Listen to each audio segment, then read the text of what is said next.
তো যখন আসলে যুবকদেরকে নিয়ে কথা বলতে চাই বলি, কারণ আমি ইয়াং, আমি আমার ভাই ব্রাদার নিয়ে কথা বলবো, খুব স্বাভাবিক। আমি আমার ভাই এবং বোনদের বুঝি, হয়তো অতটা না, অল্প কিছু কিছু, সব না। তো এটা অনেকেই বোঝে, হয়তো আমাকে আল্লাহ বলার তৌফিক দিছে, আপনাকে আল্লাহ বলার শোনার তৌফিক দিছে, এটা আমাদের মধ্যে ম্যাচ করছে। নাহলে জানে না এরকম মানুষ কিন্তু কম সমাজে, জানে না এমন মানুষ কম, আর মানে এমন মানুষও কম। একটা জায়গায় সিমিলারিটি আছে, জানে না এমন মানুষও কম, আবার মানে এমন মানুষও কম। তার মানে অধিকাংশ মানুষ জানলেও মানে না। আমি মানে বর্তমান যুবকদের যে প্রবলেমগুলো, এগুলো শুধু যুবকদের ইস্যু না, এগুলো এখন বড়দের ইস্যু। আপনি জানা বলেন, নেশা বলেন, এক লোক 20 বছর বয়সে সিগারেট খায়, সে 50 বছরও খায়। তো এটা আসলে কি যুবকের সমস্যা বলবেন না বৃদ্ধের সমস্যা বলবেন? It's a human problem actually. এটা মানুষের সমস্যা।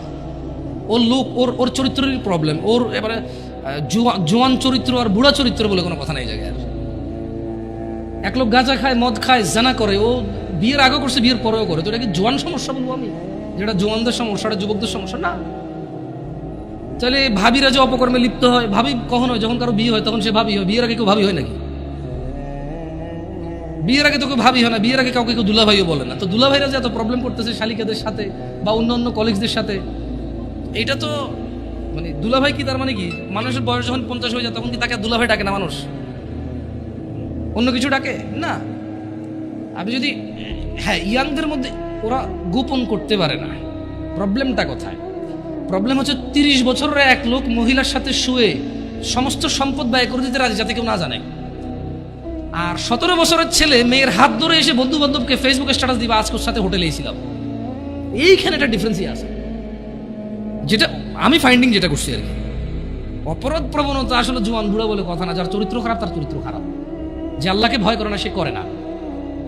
প্রবলেম হচ্ছে 35 বছরের ছেলে তার কলিগের সাথে অবৈধ সম্পর্ক, মহিলার সাথে অবৈধ সম্পর্ক লিপ্ত হয়, এবং সে প্রয়োজনে এখানে চাকরি ছেড়ে দেবে, জমি বিক্রি করে ফেলবে, এটা যাতে কেউ না জানে। তাহলে কেন তার সংসার ভাঙবে? আর 15 বছর একটা ছেলে, যাতে তার প্রেমিকার অন্য কোথাও বিয়ে না হয়, সে মিশা মিশা বলে, ওই তো আমার সাথে ছিল ভাই 7 বছর থেকে সম্পর্ক, আপনি কি কোন বিয়ে করবেন ওরে? ওর পর থেকে সরে দাঁড়াও, আমার প্রেমিকা। সো একজন জিনা করে ক্লেম করে, যতটুক করে এর থেকে বাড়াই বলে, কেন? যাতে ওর সিকিউরিটি হয়, এ মেয়ের যাতে অন্য কেউ বিয়ে না করে, ওই বিয়ে করে। আরেকজন জেনা করে প্রয়োজনের সম্পদ এখানে কোরবান করে দেবে, কেন? কারণ যদি কেউ শুনে তাহলে ওর সংসার ভেঙে যাবে, মানে বিয়ে যেটা সেটা ভেঙে যাবে। দুইজনের সাইকোলজি দুই রকম, এই একটা পার্থক্য আমি দেখছি। আদারওয়াইজ বুড়া জোয়ান কেউ পিছায় নাই আর জানাবে পিছনে। কেমন? আবার যুবকরাও তো গোপন করতে পারে না। ও একটা হোটেলে যাবে, একটা পার্কে যাবে, সবার দিকে তাকায় থাকবে। এখন আমি যদি এই যে দাড়ি টুপি রেখে পাঞ্জাবি পরে যদি পাশে একটা বোরখা পরা মহিলা আমার পাশে হাঁটে, আমি যদি 10 ঘন্টা না 20 ঘন্টাও হাঁটি, পৃথিবীর একবারে অচেনা জায়গায় হাঁটি, পাবলিক ধরেই নিবে যারা বউ জামাই। প্রবলেম হচ্ছে 16-17 বছরের যুবক, গায়ে স্কুল মাদ্রাসার ইউনিফর্ম, মহিলা আবার বোরখানা যদি বস্তা গায়ে দিয়েও থাকে, লাভ নাই। পাবলিক কবে যে এরা কারারে কেন হাঁটতেছে এই জায়গায়। এই কিছু প্রবলেম ফাইন্ডিংস হয় ইজিলি, কেমন? আদারওয়াইজ সব মানুষই এখন বেখেয়ালি। আফসোস লাগে কোন যুবকের জন্য, যে যুবক তার যৌবন আল্লাহ দিছে, তার মেধা আল্লাহ দিছে, যে যুবতী তার যৌবন আল্লাহ দিছে, মেধা আল্লাহ দিছে, কি একটা তর তাজা বয়স, এটা টাটকা ব্রেন, সুবহানাল্লাহ, একদম ফ্রেশ ক্লিন, এত পাপে জর্জরিত না, পাপ করে জং ধরে যায় না, এমন একটা হৃদয় আছে আল্লাহ ওকে দিছে। এটা সুবহানাল্লাহ, ওই হৃদয়টা দিয়েও সে অনুভব করে না আল্লাহকে এবং দ্বীনকে।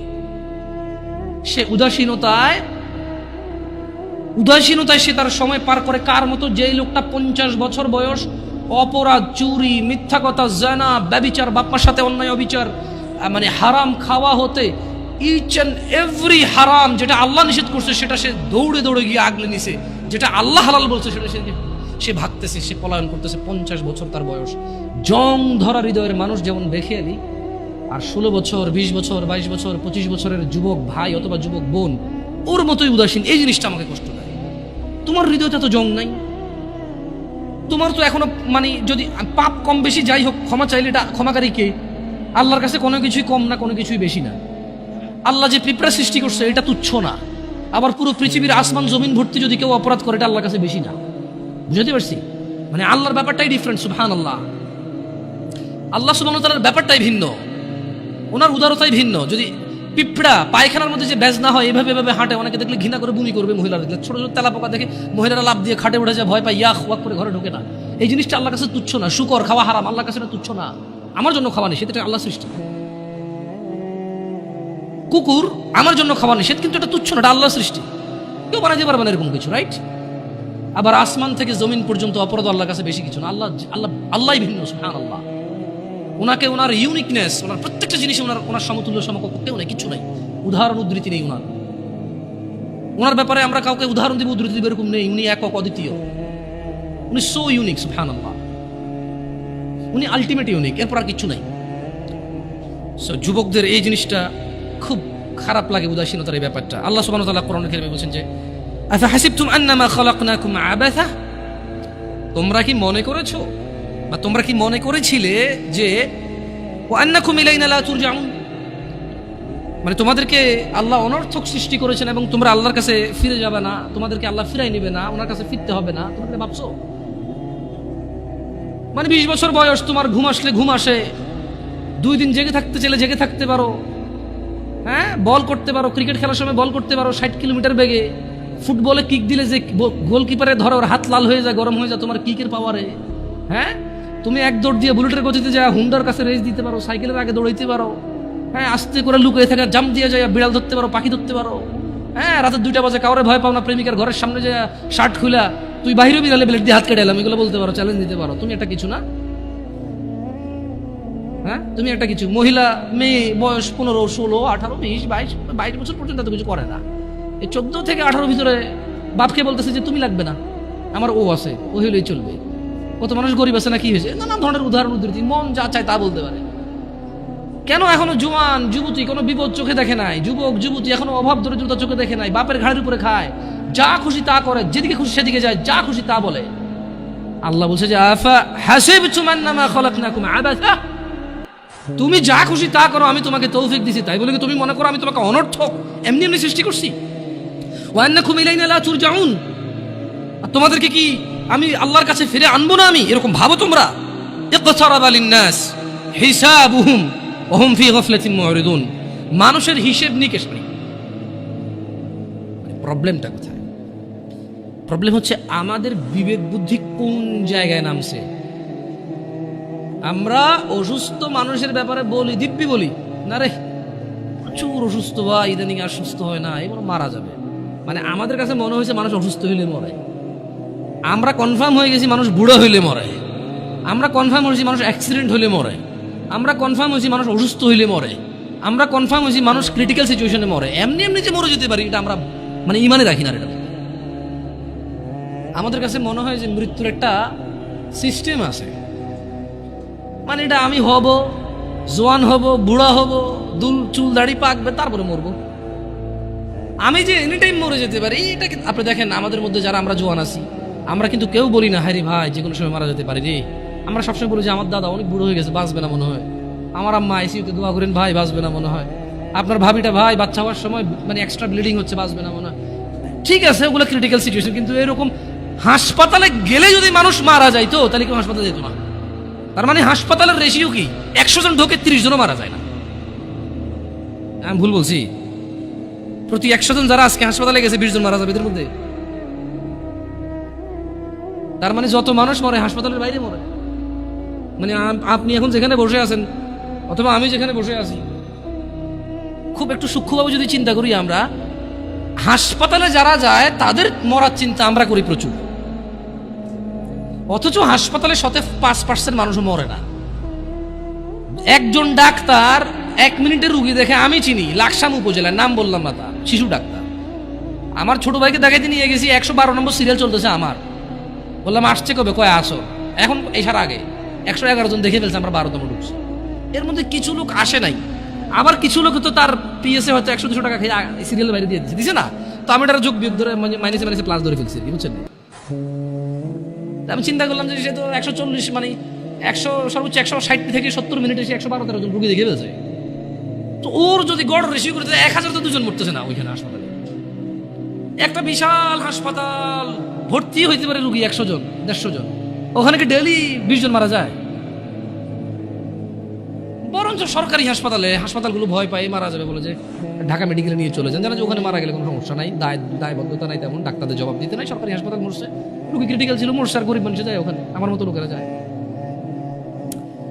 সো আমাদের উদাসীনতার মাত্রা কত নিচে, মানে একটা মাত্রা থাকে না, ওই যে বলতে শুনে না, ছি তুই এত নিচে না, আমি ভাবিনি, এই টাইপের ভাবিনি, আমরা নিজেরাই ভাবতেছি না যে আমরা কত নিচে নামছি।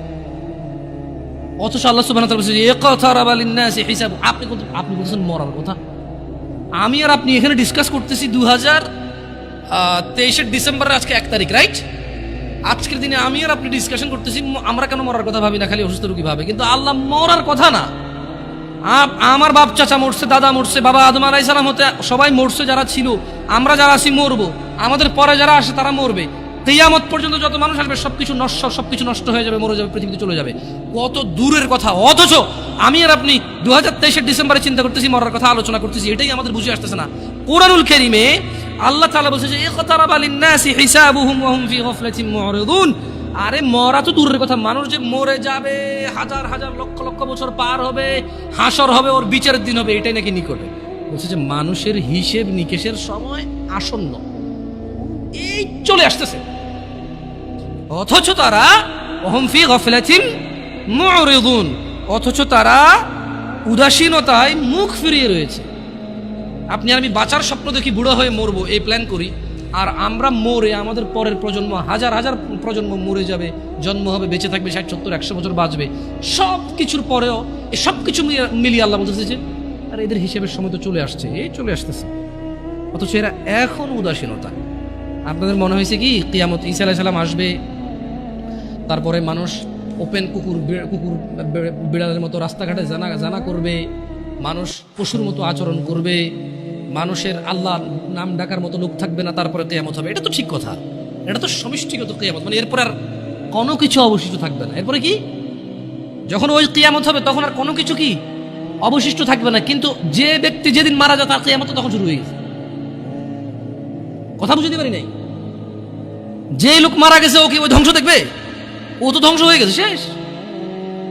যে যখন মারা যায় তার কিয়ামত তখন। আর যেটা আল্লাহ তাআলা যেটাকে বলছে ইযা যুলজিলাতিল আরদু জিলজালাহা, যখন পৃথিবী প্রবল কম্পনে প্রকম্পিত হবে, ওটা তো সবাই কম্পিত হবে। কেমন? আচ্ছা, তো যুবকদের বা যুবতীদের উদাসীনতার মাত্রা এত নিচে যে শুধু বড়রা মুরব্বীরাই মরবে, ওরা মরবে এটা মনে করে না। অনেক সময় বলে যে এখানে মা বাপের খুব বড় একটা বাজে ভূমিকা থাকে। কেমন?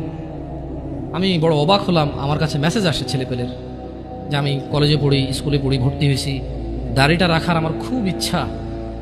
আমি, কেউ বলে হুজুরদের, কেউ বলে আলেমদের, কেউ বলে শেখদের, যে যার মতো করে বলতে পারে, বলে যে আমি ওয়াজ মাহফিল কিছু লেকচার শুনি, দাড়ি রাখার এত প্রবল ইচ্ছা আমার, এত শখ, আমি দাড়ি কাটবো না। কিন্তু বলছে যে হুজুর আমার দাদা, দাদু, আব্বা আর আম্মা, একটা পরিবার এত জঘন্য হলে কিভাবে হবে? একজন দুজন না হয়, দাদা, বাপ, দাদা, দাদি, মা, মানে কি? আমি ওই দাদাকে বলতে চাই, তোমার বাপে মুজরা করে নাই, তোমার ঘরে টেলিভিশন ছিল না, প্রযুক্তি ছিল না, তোমারই এখন দাড়ি রাখতে মন চায় না।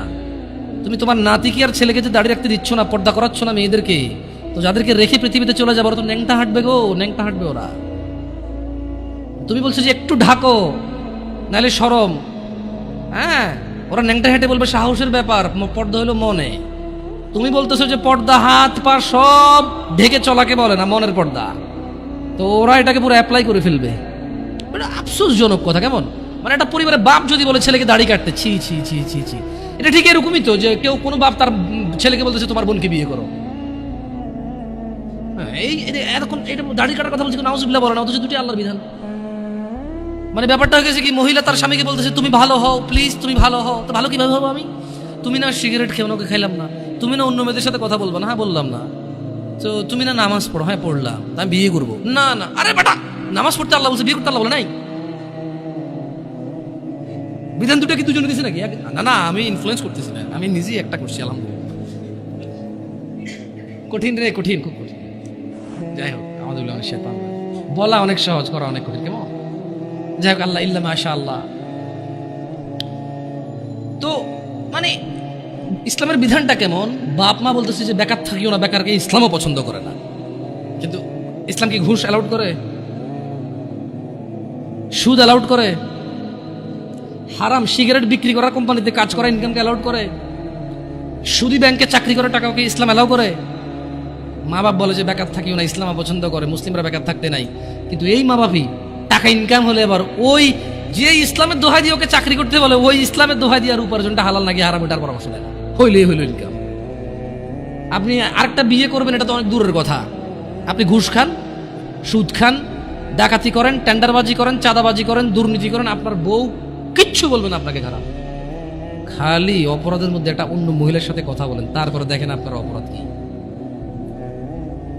আপনি ঘুষ খান, জুয়া খেলেন, মানে আপনি না, নেশাটাকে ওরা অপরাধ হিসাবে রাখে, কারণ নেশা খায় ঘুষাঘুষি লাগে যায় তো প্রবলেম, আবার টাকা নষ্ট হয় তো, বুঝেন নাই? মহিলা বড় ভিন্ন জিনিস। সুবহানাল্লাহ।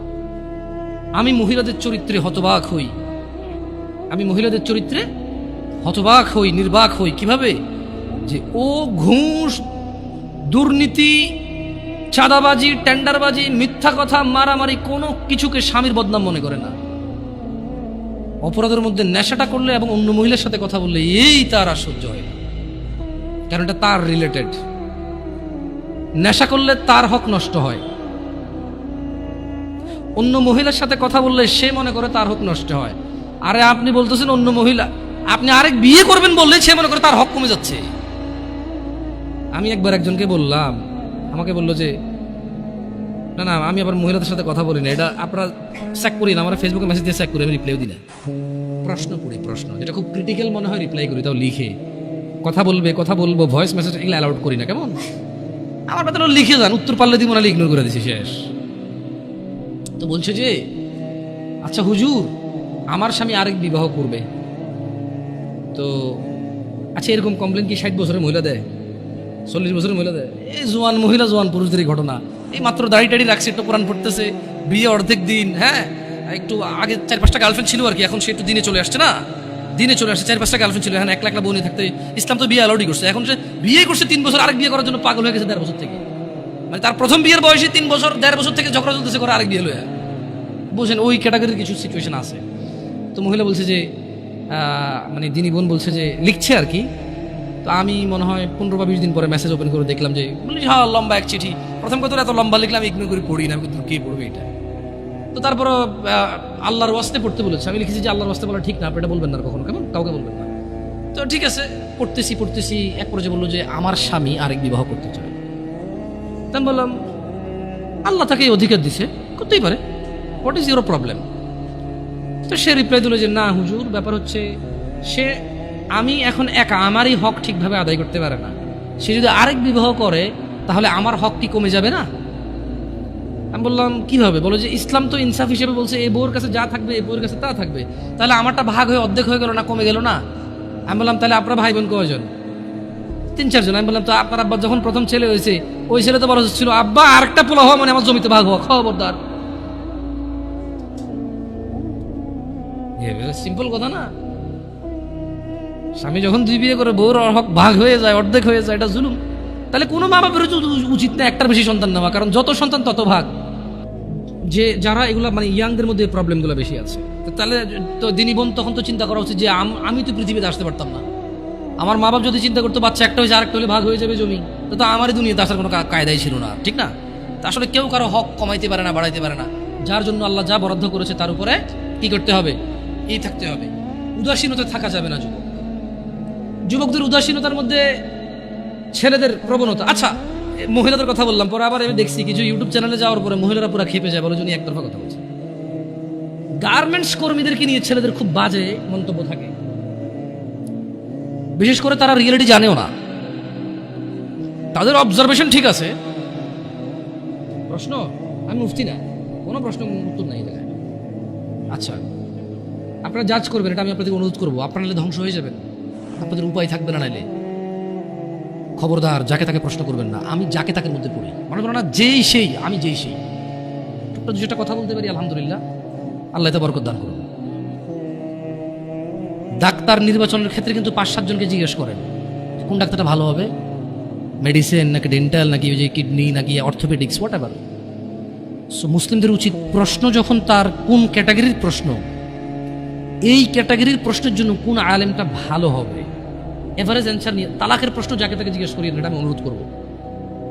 আচ্ছা সবাইকে জিজ্ঞেস করেন, আমাকে জিজ্ঞেস করি না, আমি খুব খুব ক্রিটিক্যাল এইসব অ্যান্সার, সো টাফ, কারণ খুব জিম্মেদারি। বিশেষ করে তালাক এত বাজেভাবে হয় এই দেশে। তালাক দিছে 3 বার বলছে, এখন কি 3 বার বলছে যে 3 বার হয়েছে নাকি হয় নাই, এটা কনফিউজ থাকা অবস্থায় বউরে নিয়ে আসে আরেকবার তালাক দিয়ে দিচ্ছে, এরপরে আনতে পারবে কিনা এটা হলো প্রশ্ন। সো ক্রিটিক্যাল,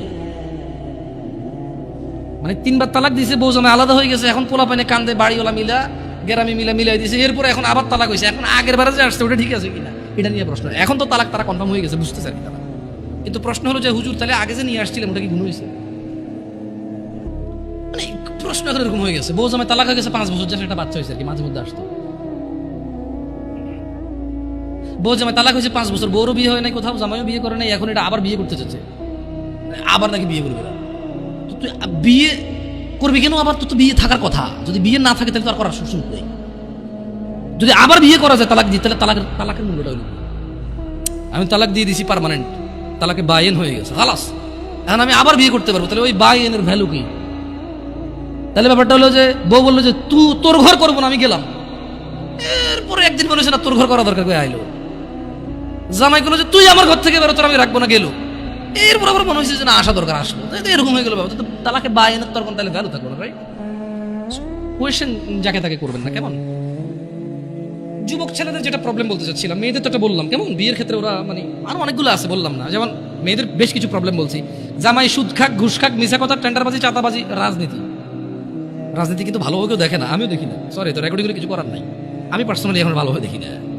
কেমন ওই যে আমাদের এলাকাতে ধরেন কুমিল্লার অঞ্চল, তো ছোটবেলায় যদি এসব জিনিস প্রমোট করাই উচিত না, আমার অভ্যাস নেই এগুলো বলা, তারপরে একটু এই রাজনীতি নিয়ে আসছে, তো আপনি যেখানে যাবেন ওই বিষয়টি কথা বললে আপনাকে ওই জায়গায় যাইতে হবে, কিছু করার নাই। ওই হারুন কিসিঞ্জার একজন ভদ্রলোক ছিল ছোটবেলায়, খুব কৌতুকগুলা ক্যাসেট প্লে করতো মানুষ, তো ও গান গাচ্ছিল যে কাজে কামে মন বসে না, করি রাজনীতি, এই নীতিতে কত মানুষ হয়েছে কোটিপতি। তো কামে কাজে যাদের মন বসে না কোটিপতি, তারাও রাজনীতি করে, এটা তার গান, এটা সত্য মিথ্যা আমি জানি না, সে গাইছে। এমন তো ছেলেদের একটা বিশাল বড় প্রবলেম হচ্ছে কি, দায়িত্বহীনতা, উদাসীনতার সবচাইতে খারাপ সিচুয়েশনটা ওদের ভিতরে সবচাইতে বেশি দেখা যায়, দায়িত্বহীনতা। ইভেন যুবককে যদি তার মা বলে 1 কেজি চাল নিয়ে আসো, সে বলছে পারবো না, ভাইকে পাঠাও, অমুককে পাঠাও। আমি সর্বনিম্নটা দিয়ে বললাম আপনাকে, শহরে তো আপনারা অনলাইনে অর্ডার করেন, এই করেন সেই করেন, গ্রামের কথা বললাম আপনাকে। বলছে যে গার্মেন্টস কর্মীরা সব মেয়েরা কেন কাজ করে, সবাই তো কমপ্লেন দিচ্ছে, আমি মনে বলতেছি কাজ করতে না, আমি বলছি না, কতগুলো বুঝের লোক আছে এখন বসে বসে কমেন্ট করবে, তো আপনি কি বলতে চাচ্ছেন ওরা কাজ করবে? আরে ভাই আমি কিছুই বলতে চাচ্ছি না, আমি বলতে চাচ্ছি যে এত যে সমালোচনা করেন, রাইট, ভুলকে তো ভুল বলতেছেন, কিন্তু দেখেন না কোন মেয়েটা গার্মেন্টসে কাজ করে, আপনার মতো কোনো পুরুষ বিয়ে করছে, আমার মতো কোনো পুরুষ বিয়ে করছে, 2টা বাচ্চা হয়েছে, পাড়া প্রতিবেশী 200 300 500 600 1000 টাকা করে হাওলাত নিয়ে চলে গেছে, 6 মাস আসতেছে না, ওই মেয়েটা গার্মেন্টসে কাজ করতেছে। মা বলতেছে তুই মরস না কা, তোর বিয়ে দিছে, তোর ঘর টিকলো না, দুনিয়ার আর সবাই জামাইয়ের ঘর করতেছে না, এখন যে জায়গায় বিয়ে দিছে ওই ছেলে মদ খায়, গাঁজা খায়, জুয়া খেলে, কাজ করে না, ঋণ করে চলে, ওটা ডেলি রাত্রে এসে মারে মেয়েকে, তো ডেলি মার খাওয়ার চেয়ে মেয়ে এসে বাপের বাড়িতে থাকে, বাপ মা বুড়ো হয়ে গেছে, ভাইয়ের বউর সাথে ঝামেলা, মা প্রতিদিন কাঁদে আর চোখের পানি মোছার বলে তুই মরস না কা, যেদিন ওই তোর লবণ দিয়ে কেন মেরে ফেললাম না। That's a real example and it's so true. আপনি হয়তো একটা ফ্ল্যাটে থাকেন, একটা গাড়ি আছে আপনার, অথবা গাড়ি নেই, বাপের আপনার 60,000 টাকা বেতনের চাকরি আছে, আপনি বুঝেন না এটা, বাট দিস ইজ রিয়েলিটি। আমি বলবো যে গার্মেন্টসে সবাই এরকম না, গার্মেন্টসে তো 5 লাখ টাকা বেতনের মহিলা আছে চাকরি করে, সে চাকরি করে তার ভিন্ন কারণে, তার স্বামী এসে বলে যে কেন আমি তোমার ইনকাম কেন খাবো, আমি আর্ন করবো এবং আমি ব্যয় করবো, হু আর ইউ, তুমি কি কথা বলো এখানে, আমি কামাবো, খরচ, ব্যয় ডিফারেন্ট থাকে, কেমন থাকে। কিন্তু যাদেরকে বেশি তিরস্কার করি আমরা, আর আপনি খারাপকে কি আমি ভালো বলতে বলছি, যে একটা পুরুষ বলুক তো ওর বোনকে চালায়, মাকে চালায়, বউকে চালায়, মেয়েকে চালায়, আর ওরা গার্মেন্টসে যা কাজ করতে চায়, পৃথিবীর কোন মানুষ কাজ করতে চায়? শুনেন, এখন তো ছোট, আপনারা বুঝতেছেন না, যেদিন চাকরিতে ঢুকবেন ওই দিন আপনি অনুভব করবেন যে পৃথিবীর কোনো মানুষ যদি কোনো অপশন থাকে যে চাকরি না করে খাইয়া পরে বাঁচে থাকা যাবে, ও চাকরি করবে না, ও বলবে আমি গাড়ি চালাবো না, বাট আমি চাকরি করবো না, আমি এমনি বেঁচে থাকবো খাইয়া। অসুস্থ হলে যদি বেশি টাকা না লাগতো মানুষের, বোন বিয়েতে যদি টাকা না লাগতো মানুষের, বাজার করতে যদি টাকা না লাগতো মানুষের, অধিকাংশ মানুষ বলতো যে ভাই যদি কেউ বলতো যে দিনে তোর একটা করে ঘুষি দিব আর পুরো দিন তোর থাকা খাওয়া শিখছে সব আমার, ভাই আসতে দিস ভাই, একটু প্রয়োজনে কম খাওয়াইস, কম কম পোশাক দিস, হাসবেন হয়তো আপনি, বাট এটা হয়তো হইতে পারতো হয়তো। কারণ আমরা তো দেখি চাকরিজীবীদের কি বিরক্তি, চাকরিজীবীদের যে চাকরি করা কি বিরক্তি। না, বিরক্ত হওয়া উচিত না, কর্ম করা উচিত। আমি রিয়েলিটি বলতেছি, মানুষের মানে এক্সপ্রেশনটা বলতেছি আপনাদেরকে। তো ছেলেদের উদাসীনতা না হলে মেয়েরা কেন মানে আপনি একদিকে বলতেছেন যে এটা, আরেকদিকে দোষটা কি ওই মেয়ের যে কাজ করে? না, ওরও আছে। কিন্তু আসলে কত নিরুপায় মানুষ আছে, আপনি কথা না বললে বুঝবেন না ভাই, বিশ্বাস করেন, কথা না বললে বুঝবেন না। হয়তো ও আল্লাহকে ভয় করলে আল্লাহর জন্য ভালো রাস্তা দিত, ও তো আল্লাহকে ভয় করে না। জানা, ব্যভিচার, মানে গার্মেন্টসে যাওয়ার আগেও তো খুব একটা ভালো চলাফেরা করছে তা না। আপনি গার্মেন্টস কেন বলবেন? আপনি ধরেন না একবারে কোনো বড় কোনো একবারে ধরেন কিছু একটা বিশাল আয়োজন, ওটাই হোক না হোয়াট এভার, কিন্তু বাপরে এরা জানি আবার টাইটেল জানি যে নারী কি উন্নয়নে বাধা দিচ্ছি আমি। না ওগুলো বলতেছি না, আমি নারীদের পক্ষে বলতেছি যে বোন, তোমার কষ্ট আমি অনুধাবন করতেছি, আমি তোমার কষ্ট অনুধাবন করি যে তুমি কোন দুঃখে তুমি 12,000 টাকার জন্য রাস্তায় নেমে তুমি আন্দোলন করো। কারণ তোমার ঘরে থাকা স্বামীটা এতটাই অযোগ্য, তোমার ঘরে থাকা ভাইটা এতটাই বেখেয়ালি, এতটাই উদাসীন যে তোমার 4,000 টাকা পুরো মাসে তোমার পিছনে খরচ হবে না, সেটা তোমার ভরণ পোষণ নিতে পারে না। সে 8 ঘন্টার জায়গায় 10 ঘন্টা কাজ করতে রাজি নাই, সে দিনে 7 দিন কাজ করতে রাজি নাই। তার বন্ধু বান্ধব লাগবে, তার আড্ডা লাগবে, তার সিগারেট লাগবে, তার মদ লাগবে, তার জুয়া লাগবে, তার ছক্কা লাগবে, তার ক্রিকেট লাগবে, তার ফুটবল লাগবে। এই সবের পিছনে যতটুকু সময় ব্যয় করে, যে কোনো একটা কিছু বাদ দিলে যারা সিগারেট ধূমপায় তারা শুধু সিগারেটের টাকা দিয়ে বোন চালাতে পারে। এমন বহু যুবক এবং বহু পুরুষ আছে যারা সিগারেট খায় মাসে 3,000-4,000 টাকার, তাদের বোনরা গার্মেন্টসে কাজ করে। যদি বলে যাবে সিগারেটটা খাওয়া বাদ দিয়ে দিচ্ছি, ওর বোনার গার্মেন্টসে কাজ করা লাগে না। সো কোথাও না কোথাও আমাদের পুরুষদের বেখেয়ালি আছে, খামখেয়ালি আছে। আমাদের উদাসীনতা এবং আমাদের দায়িত্বহীনতাই মূল আমাদের দায়িত্বহীনতা হচ্ছে মূল কাজ।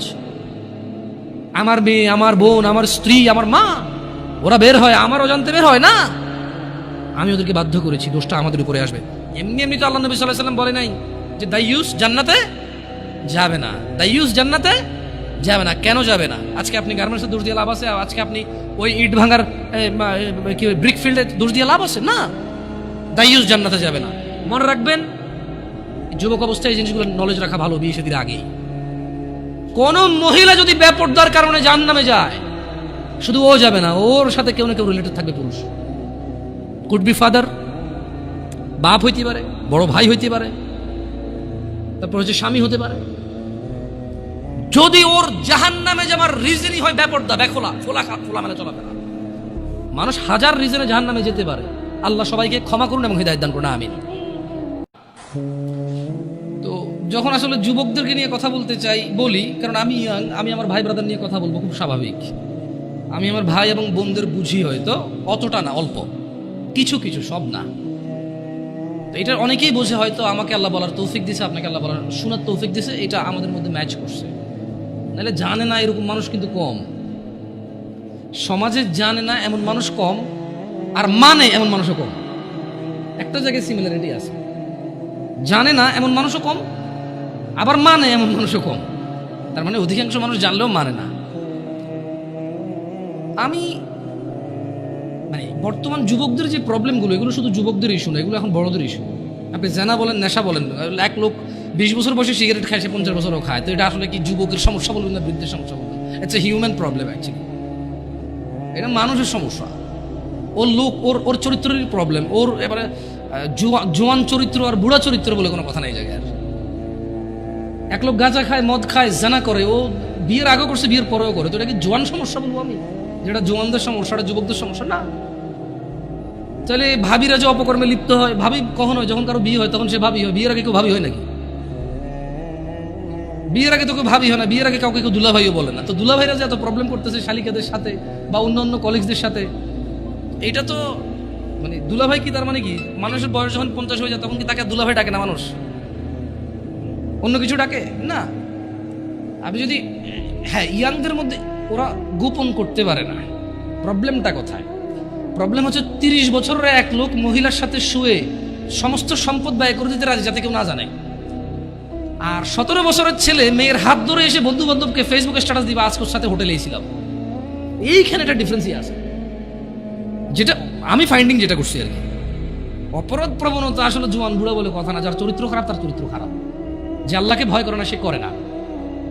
প্রবলেম হচ্ছে 35 বছরের ছেলে তার কলিগের সাথে অবৈধ সম্পর্ক, মহিলার সাথে অবৈধ সম্পর্ক লিপ্ত হয় এবং সে প্রয়োজনে এখানে চাকরি ছেড়ে দেবে, জমি বিক্রি করে ফেলবে, এটা যাতে কেউ না জানে।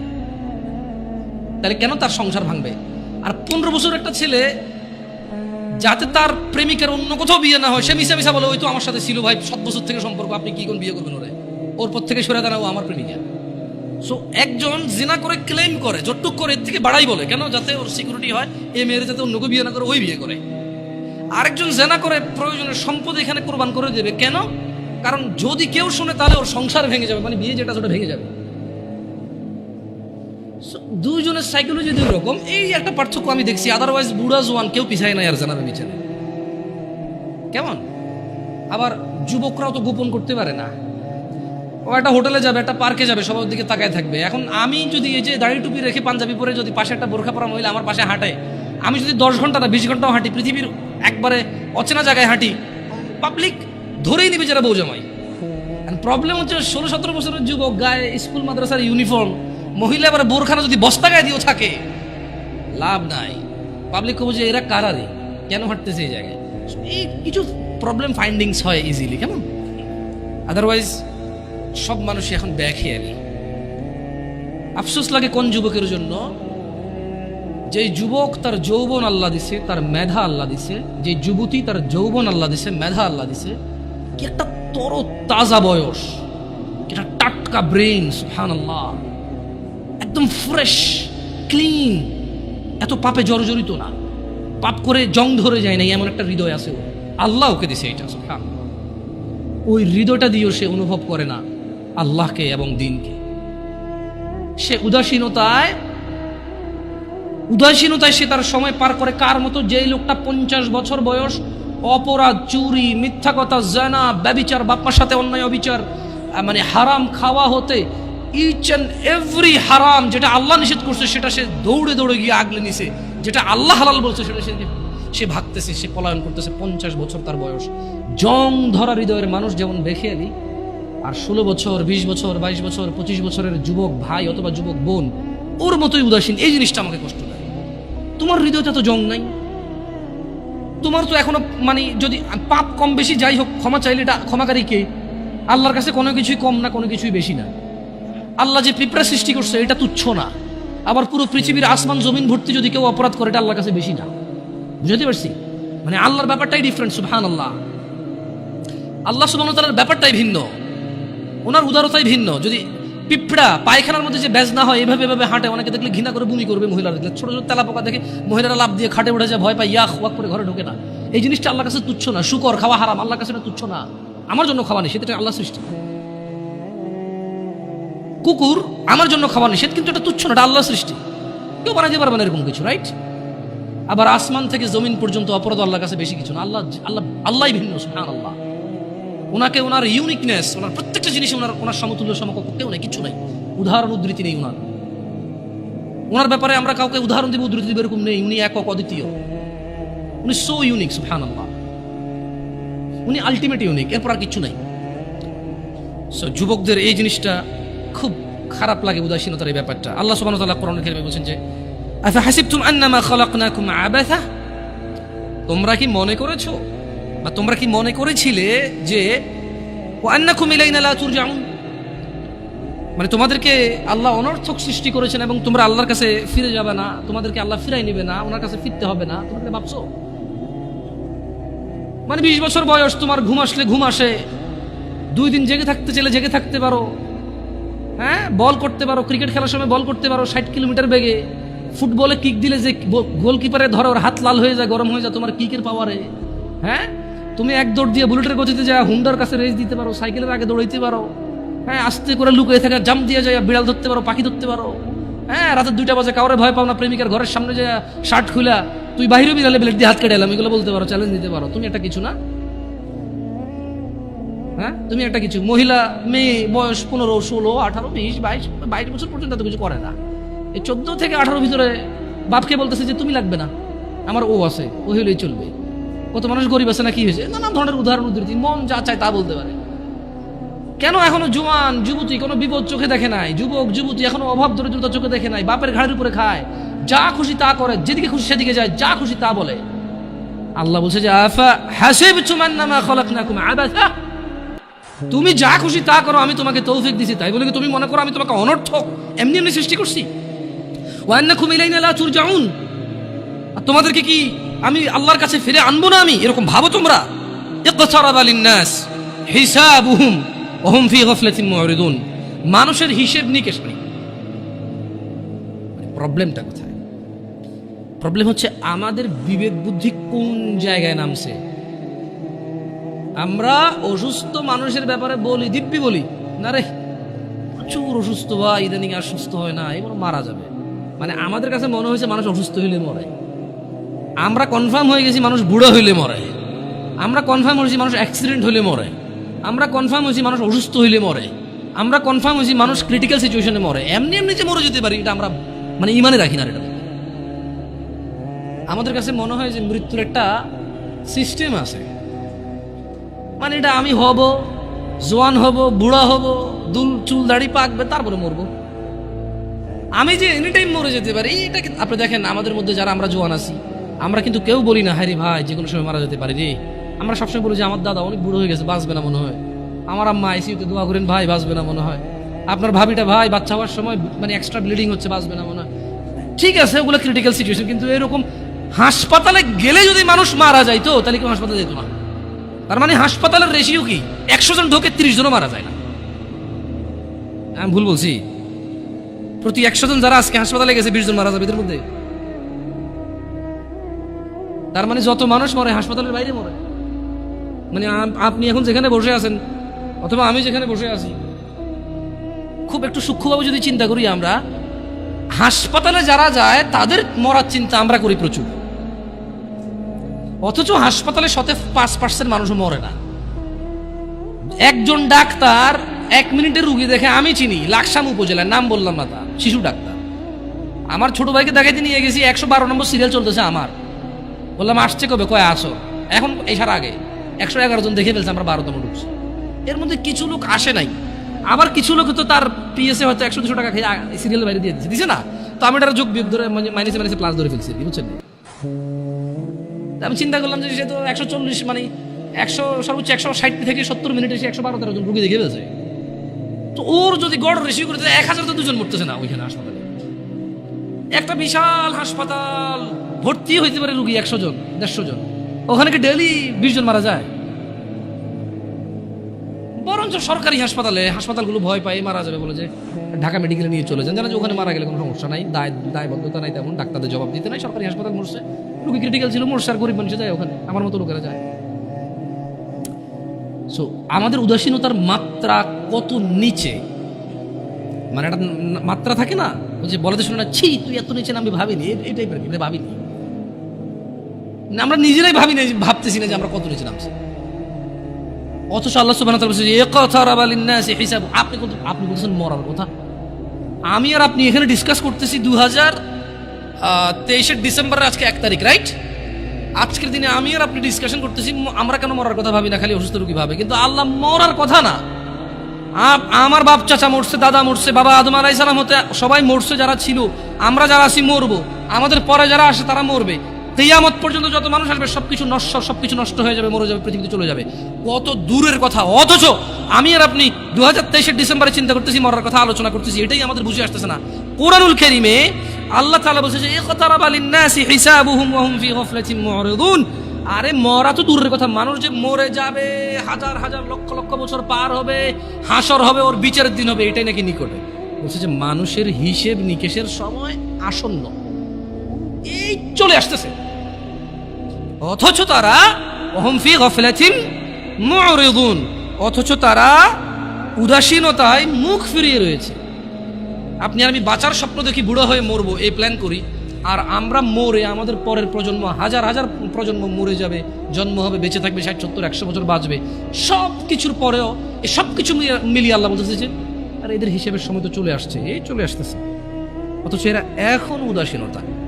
আপনাদের মনে হয়েছে কি কিয়ামত ঈসা আলাইহিস সালাম আসবে, তারপরে মানুষ ওপেন কুকুর বিড়ালের মতো রাস্তাঘাটে জানা করবে, মানুষ পশুর মতো আচরণ করবে, মানুষের আল্লাহ নাম ডাকার মতো লোক থাকবে না, তারপরে কিয়ামত হবে। এটা তো ঠিক কথা, এটা তো সমষ্টিগত কিয়ামত, মানে এরপর আর কোনো কিছু অবশিষ্ট থাকবে না। এরপরে কি, যখন ওই কিয়ামত হবে তখন আর কোনো কিছু কি অবশিষ্ট থাকবে না। কিন্তু যে ব্যক্তি যেদিন মারা যায় তার কিয়ামত তখন শুরু হয়ে গেছে। কথা বুঝতে পারি নাই? যে লোক মারা গেছে ও কি ওই ধ্বংস দেখবে? ও তো ধ্বংস হয়ে গেছে, শেষ। যে যখন মারা যায় তার কিয়ামত তখন। আর যেটা আল্লাহ তাআলা যেটাকে বলছে ইযা যুলজিলাতিল আরদু জিলজালাহা, যখন পৃথিবী প্রবল কম্পনে প্রকম্পিত হবে, ওটা তো সবাই কম্পিত হবে। কেমন? আচ্ছা, তো যুবকদের বা যুবতীদের উদাসীনতার মাত্রা এত নিচে যে শুধু বড়রা মুরব্বীরাই মরবে, ওরা মরবে এটা মনে করে না। অনেক সময় বলে যে এখানে মা বাপের খুব বড় একটা বাজে ভূমিকা থাকে। কেমন? আমি বড় অবাক হলাম, আমার কাছে মেসেজ আসে ছেলেপেলের যে আমি কলেজে পড়ি, স্কুলে পড়ি, ভর্তি হয়েছি, দাড়িটা রাখার আমার খুব ইচ্ছা। আমি, কেউ বলে হুজুরদের, কেউ বলে আলেমদের, কেউ বলে শেখদের, যে যার মতো করে বলতে পারে, বলে যে আমি ওয়াজ মাহফিল কিছু লেকচার শুনি, দাড়ি রাখার এত প্রবল ইচ্ছা আমার, এত শখ, আমি দাড়ি কাটবো না। কিন্তু বলছে যে হুজুর, আমার দাদা, দাদু, আব্বা আর আম্মা, একটা পরিবার এত জঘন্য হলে কিভাবে হবে? একজন দুজন না হয়, দাদা, বাপ, দাদা, দাদি, মা, মানে কি? আমি ওই দাদাকে বলতে চাই, তোমার বাপে মুজরা করে নাই, তোমার ঘরে টেলিভিশন ছিল না, প্রযুক্তি ছিল না, তোমারই এখন দাড়ি রাখতে মন চায় না। তুমি তোমার নাতিকে আর ছেলেকে যে দাড়ি রাখতে দিচ্ছ না, পর্দা করাচ্ছ না মেয়েদেরকে, তো যাদেরকে রেখে পৃথিবীতে চলে যাবো, ওরা তো ন্যাংটা হাঁটবে গো, ন্যাংটা হাঁটবে ওরা। তুমি বলছো যে একটু ঢাকো, নাহলে শরম। হ্যাঁ, ওরা ন্যাংটা হেঁটে বলবে সাহসের ব্যাপার, পর্দা হলো মনে। তুমি বলতেছো যে পর্দা হাত পা সব ঢেকে চলাকে বলে না, মনের পর্দা। তো ওরা এটাকে পুরো অ্যাপ্লাই করে ফেলবে। এটা আফসোসজনক কথা। কেমন? মানে একটা পরিবারের বাপ যদি বলে ছেলেকে দাড়ি কাটতে, ছি ছি ছি ছি ছি, এটা ঠিক এরকমই তো যে কেউ কোনো বাপ তার ছেলেকে বলতেছে তোমার বোনকে বিয়ে করো। হ্যাঁ, এই এরকম এটা দাড়ি কাটার কথা বলছে, নাউজুবিল্লাহ বলে না, অথচ দুটি আল্লাহর বিধান। মানে ব্যাপারটা হয়ে গেছে কি, মহিলা তার স্বামীকে বলতেছে তুমি ভালো হও, প্লিজ তুমি ভালো হও। তো ভালো কিভাবে হবো আমি? তুমি না সিগারেট খেয়ে ওকে খাইলাম না, তুমি না অন্য মেয়েদের সাথে কথা বলবো না, হ্যাঁ বললাম না, তো তুমি না নামাজ পড়ো, হ্যাঁ পড়লাম, আমি বিয়ে করবো না। না, আরে বেটা, নামাজ পড়তে আল্লাহ বলছে, বিয়ে করতে আল্লাহ বলে নাই? বিধান দুটো কি দুজনে দিছে নাকি? না না, আমি ইনফ্লুয়েন্স করতেছি না, আমি নিজেই একটা করছি। আলহামদুলিল্লাহ। কঠিন রে, কঠিন, খুব কঠিন। যাই হোক, আমাদের বলা অনেক সহজ, করা অনেক কঠিন। কেমন? যাই হোক, আল্লাহ ইল্লা মাশা আল্লাহ। তো মানে ইসলামের বিধানটা কেমন? বাপ মা বলতেছে যে বেকার থাকিও না, বেকারকে ইসলামও পছন্দ করে না। কিন্তু ইসলাম কি ঘুষ অ্যালাউড করে? সুদ অ্যালাউড করে? হারাম সিগারেট বিক্রি করার কোম্পানিতে কাজ করা ইনকামকে অ্যালাউড করে? সুদি ব্যাংকে চাকরি করা টাকাকে ইসলাম অ্যালাউ করে? মা বাপ বলে যে বেকার থাকিও না, ইসলাম পছন্দ করে, মুসলিমরা বেকার থাকতে নাই। কিন্তু এই মা বাপই টাকা ইনকাম হলে আবার ওই যে ইসলামের দোহাই দিয়ে ওকে চাকরি করতে বলে, ওই ইসলামের দোহাই দিয়ে আর উপার্জনটা হালাল নাকি হারাম এটার পরামর্শ দেয় না। হইলেই হইল ইনকাম। আপনি আরেকটা বিয়ে করবেন, এটা তো অনেক দূরের কথা। আপনি ঘুষ খান, সুদ খান, ডাকাতি করেন, টেন্ডারবাজি করেন, চাঁদাবাজি করেন, দুর্নীতি করেন, আপনার বউ কিচ্ছু বলবেন আপনাকে খারাপ। খালি অপরাধের মধ্যে একটা অন্য মহিলার সাথে কথা বলেন, তারপরে দেখেন আপনার অপরাধ কি। আপনি ঘুষ খান, জুয়া খেলেন, মানে আপনি না, নেশাটাকে ওরা অপরাধ হিসাবে রাখে, কারণ নেশা খায় ঘুষাঘুষি লাগে যায়, তো প্রবলেম, আবার টাকা নষ্ট হয়। তো বুঝেন নাই? মহিলা বড় ভিন্ন জিনিস। সুবহানাল্লাহ। আমি মহিলাদের চরিত্রে হতবাক হই, আমি মহিলাদের চরিত্রে হতবাক হই, নির্বাক হই। কিভাবে? যে ও ঘুষ, দুর্নীতি, চাঁদাবাজি, টেন্ডারবাজি, মিথ্যা কথা, মারামারি, কোনো কিছুকে স্বামীর বদনাম মনে করে না। অপরাধের মধ্যে নেশাটা করলে এবং অন্য মহিলার সাথে কথা বললে এই তার আর সহ্য হয়, কারণ এটা তার রিলেটেড। নেশা করলে তার হক নষ্ট হয়, অন্য মহিলার সাথে কথা বললে সে মনে করে তার হক নষ্ট হয়। আরে আপনি বলতেছেন অন্য মহিলা, আপনি আরেক বিয়ে করবেন বললে সে মনে করে তার হক কমে যাচ্ছে।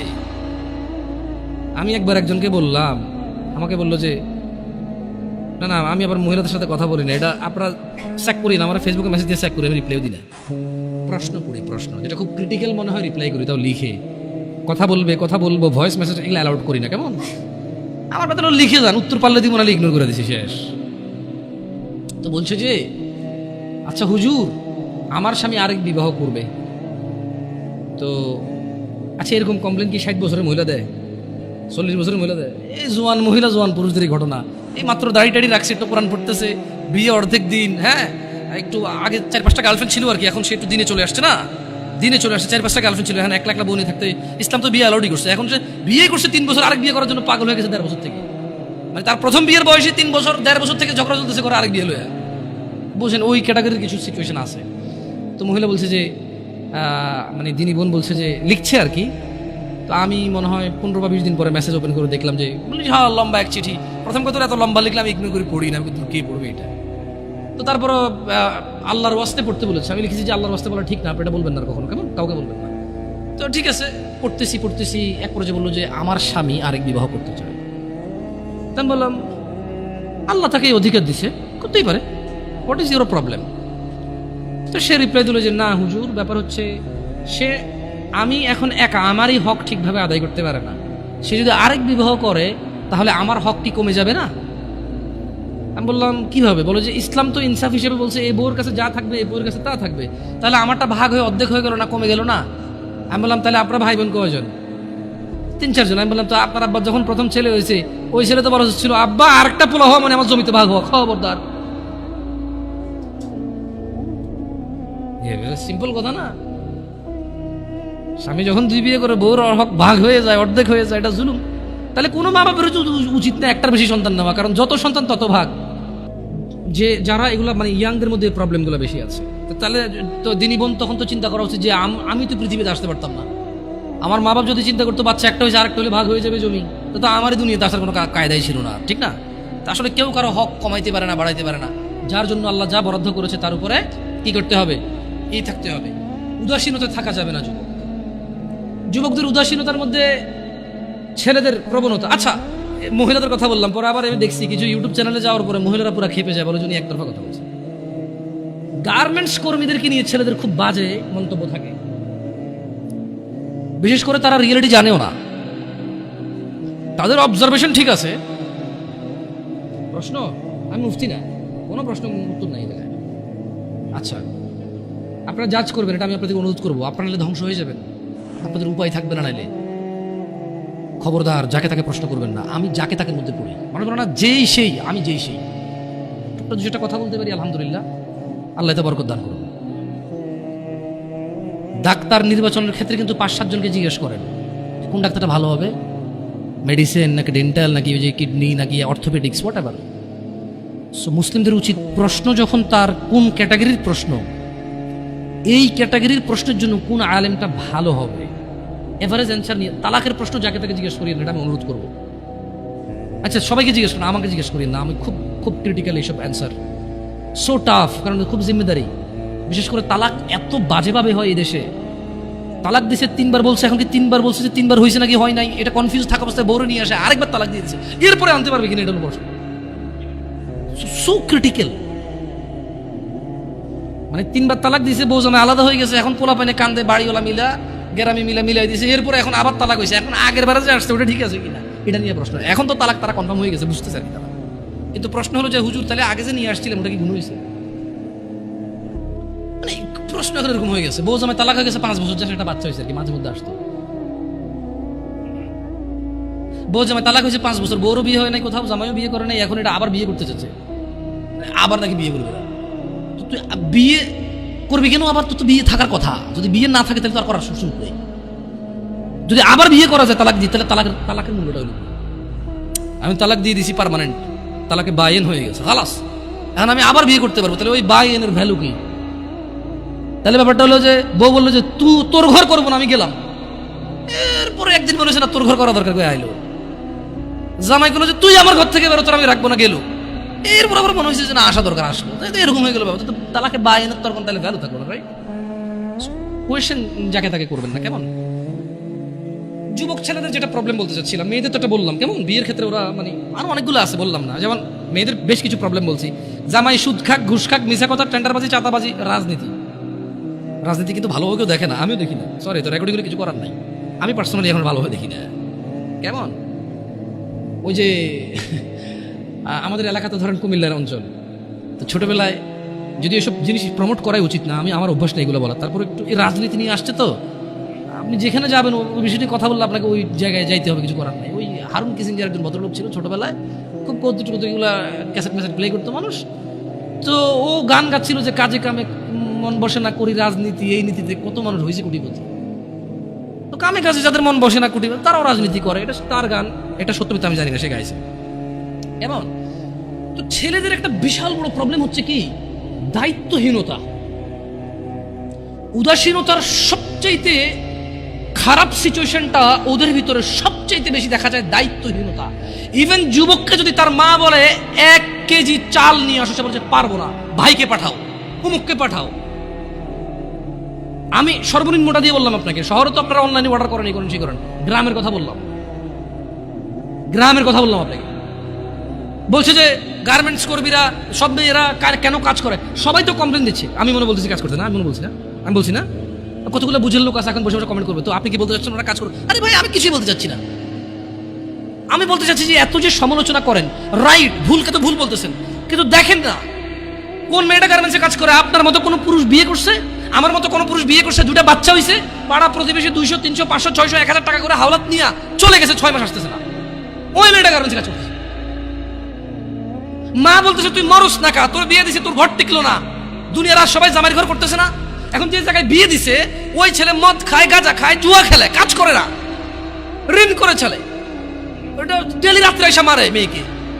তো ডেলি মার খাওয়ার চেয়ে মেয়ে এসে বাপের বাড়িতে থাকে, বাপ মা বুড়ো হয়ে গেছে, ভাইয়ের বউর সাথে ঝামেলা, মা প্রতিদিন কাঁদে আর চোখের পানি মোছার বলে তুই মরস না কা, যেদিন ওই তোর লবণ দিয়ে কেন মেরে ফেললাম না। That's a real example and it's so true. আপনি হয়তো একটা ফ্ল্যাটে থাকেন, একটা গাড়ি আছে আপনার, অথবা গাড়ি নেই বাপের, আপনার 60,000 টাকা বেতনের চাকরি আছে, আপনি বুঝেন না এটা, বাট দিস ইজ রিয়েলিটি। আমি বলবো যে গার্মেন্টসে সবাই এরকম না, গার্মেন্টসে তো 5 লাখ টাকা বেতনের মহিলা আছে চাকরি করে, সে চাকরি করে তার ভিন্ন কারণে, তার স্বামী কিসে বলেছে কেন আমি তোমার ইনকাম কেন খাবো, আমি আর্ন করবো এবং আমি ব্যয় করবো। হু আর ইউ, তুমি কি কথা বলো এখানে, আমি কামাবো খরচ, ব্যয় ডিফারেন্ট থাকে, কেমন থাকে। কিন্তু যাদেরকে বেশি তিরস্কার করি আমরা, আর আপনি খারাপকে কি আমি ভালো বলতে বলছি, খারাপকে কি আমি ভালো বলতে বলছি, যে একটা পুরুষ বলুক তো ওর বোনকে চালায়, মাকে চালায়, বউকে চালায়, মেয়েকে চালায়, আর ওরা গার্মেন্টসে যা কাজ করতে চায়। পৃথিবীর কোন মানুষ কাজ করতে চায়? শুনেন, এখন তো ছোট, আপনারা বুঝতেছেন না, যেদিন চাকরিতে ঢুকবেন ওই দিন আপনি অনুভব করবেন যে পৃথিবীর কোনো মানুষ যদি কোনো অপশন থাকে যে চাকরি না করে খাইয়া পরে বাঁচে থাকা যাবে, ও চাকরি করবে না। ও বলবে আমি গাড়ি চালাবো না, বাট আমি চাকরি করবো না, আমি এমনি বেঁচে থাকবো খাইয়া। অসুস্থ হলে যদি বেশি টাকা না লাগতো মানুষের, বোন বিয়েতে যদি টাকা না লাগতো মানুষের, বাজার করতে যদি টাকা না লাগতো মানুষের, অধিকাংশ মানুষ বলতো যে ভাই, যদি কেউ বলতো যে দিনে তোর একটা করে ঘুষি দিব আর পুরো দিন তোর থাকা খাওয়া শিখছে সব আমার, ভাই আসতে দিস ভাই, একটু প্রয়োজনে কম খাওয়াই, কম পোশাক দিস, হাসবেন হয়তো আপনি, বাট এটা হয়তো হইতে পারতো হয়তো, কারণ আমরা তো দেখি চাকরিজীবীদের কি বিরক্তি, চাকরিজীবীদের যে চাকরি করা কি বিরক্তি। না, বিরক্ত হওয়া উচিত না, কর্ম করা উচিত। আমি রিয়েলিটি বলতেছি, মানুষের মানে এক্সপ্রেশনটা বলতেছি আপনাদেরকে। তো ছেলেদের উদাসীনতা না হলে মেয়েরা কেন মানে আপনি একদিকে বলতেছেন যে এটা, আরেকদিকে দোষটাকে ওই মেয়ের যে কাজ করে না, ওরও আছে, কিন্তু আসলে কত নিরুপায় মানুষ আছে, আপনি কথা না বললে বুঝবেন না ভাই, বিশ্বাস করেন, কথা না বললে বুঝবেন না। ও হয়তো ও আল্লাহকে ভয় করলে আল্লাহর জন্য ভালো রাস্তা দিত, ও তো আল্লাহকে ভয় করে না, জানা ব্যভিচার, মানে গার্মেন্টসে যাওয়ার আগেও তো খুব একটা ভালো চলাফেরা করছে তা না। আপনি গার্মেন্টস কেন বলবেন? আপনি ধরেন না একবারে কোনো বড় কোনো একবারে ধরেন কিছু একটা বিশাল আয়োজন, ওটাই হোক না হোয়াট এভার, কিন্তু বাপরে এরা জানি আবার টাইটেল জানি যে নারী কি উন্নয়নে বাধা দিচ্ছি আমি, না ওগুলো বলতেছি না, আমি নারীদের পক্ষে বলতেছি যে বোন তোমার কষ্ট আমি অনুধাবন করতেছি, আমি তোমার কষ্ট অনুধাবন করি যে তুমি কোন দুঃখে তুমি 12,000 টাকার জন্য রাস্তায় নেমে তুমি আন্দোলন করো, কারণ তোমার ঘরে থাকা স্বামীটা এতটাই অযোগ্য, তোমার ঘরে থাকা ভাইটা এতটাই বেখেয়ালি, এতটাই উদাসীন যে তোমার 4,000 টাকা পুরো মাসে তোমার পিছনে খরচ হবে না, সেটা তোমার ভরণ পোষণ নিতে পারে না। সে 8 ঘন্টার জায়গায় 10 ঘন্টা কাজ করতে রাজি নাই, সে দিনে 7 দিন কাজ করতে রাজি নাই, তার বন্ধু বান্ধব লাগবে, তার আড্ডা লাগবে, তার সিগারেট লাগবে, তার মদ লাগবে, তার জুয়া লাগবে, তার ছক্কা লাগবে, তার ক্রিকেট লাগবে, তার ফুটবল লাগবে। এই সবের পিছনে যতটুকু সময় ব্যয় করে, যে কোনো একটা কিছু বাদ দিলে যারা সিগারেট ধূম পায় তারা শুধু সিগারেটের টাকা দিয়ে বোন চালাইতে পারে। এমন বহু যুবক এবং বহু পুরুষ আছে যারা সিগারেট খায় মাসে 3,000 4,000 টাকার, তাদের বোনরা গার্মেন্টসে কাজ করে। যদি বলে যে আমি সিগারেটটা খাওয়া বাদ দিয়ে দিচ্ছি, ওর বোনার গার্মেন্টসে কাজ করা লাগে না। সো কোথাও না কোথাও আমাদের পুরুষদের বেখিয়ালি আছে, খামখেয়ালি আছে। আমাদের উদাসীনতা এবং আমাদের দায়িত্বহীনতাই মূল আমাদের দায়িত্বহীনতা হচ্ছে মূল কাজ। আমার মেয়ে, আমার বোন, আমার স্ত্রী, আমার মা, ওরা বের হয়, আমার অজান্তে বের হয় না, আমি ওদেরকে বাধ্য করেছি, দোষটা আমাদের উপরে আসবে। এমনি তো আল্লাহ নবী সাল্লাল্লাহু আলাইহি ওয়াসাল্লাম বলে নাই যে দাইয়ুস জান্নাতে যাবে না, দাইয়ুস জান্নাতে যাবে না। কেন যাবে না? আজকে আপনি গার্মেন্টসে দোষ দিয়ে লাভ আছে? আজকে আপনি ওই ইট ভাঙার কি ব্রিক ফিল্ডে দোষ দিয়ে লাভ আছে? না, দাইয়ুস জান্নাতে যাবে না। মনে রাখবেন, যুবক অবস্থায় এই জিনিসগুলো নলেজ রাখা ভালো। বিয়ে শাদীর আগে কোন মহিলা যদি বেপরদার কারণে জাহান্নামে যায়, শুধু ও যাবে না, ওর সাথে কেউ না কেউ রিলেটেড থাকবে পুরুষ। কুড বি ফাদার, বাপ হইতে পারে, বড় ভাই হইতে পারে, তারপর হচ্ছে স্বামী হতে পারে। যদি ওর জাহান্নামে যাবার রিজনই হয় বেপরদা, খোলা মানে চলাফেরা, মানুষ হাজার রিজনে জাহান্নামে যেতে পারে। আল্লাহ সবাইকে ক্ষমা করুন এবং হিদায়াত দান করুন, আমিন। তো যখন আসলে যুবকদেরকে নিয়ে কথা বলতে চাই বলি, কারণ আমি আমার ভাই ব্রাদার নিয়ে কথা বলবো, খুব স্বাভাবিক। আমি আমার ভাই এবং বোনদের বুঝি, হয়তো অতটা না, অল্প কিছু, সব না। তো এটা অনেকেই বোঝে, হয়তো আমাকে আল্লাহ বলার তৌফিক দিছে, আপনাকে আল্লাহ বলার শোনার তৌফিক দিছে, এটা আমাদের মধ্যে ম্যাচ করছে।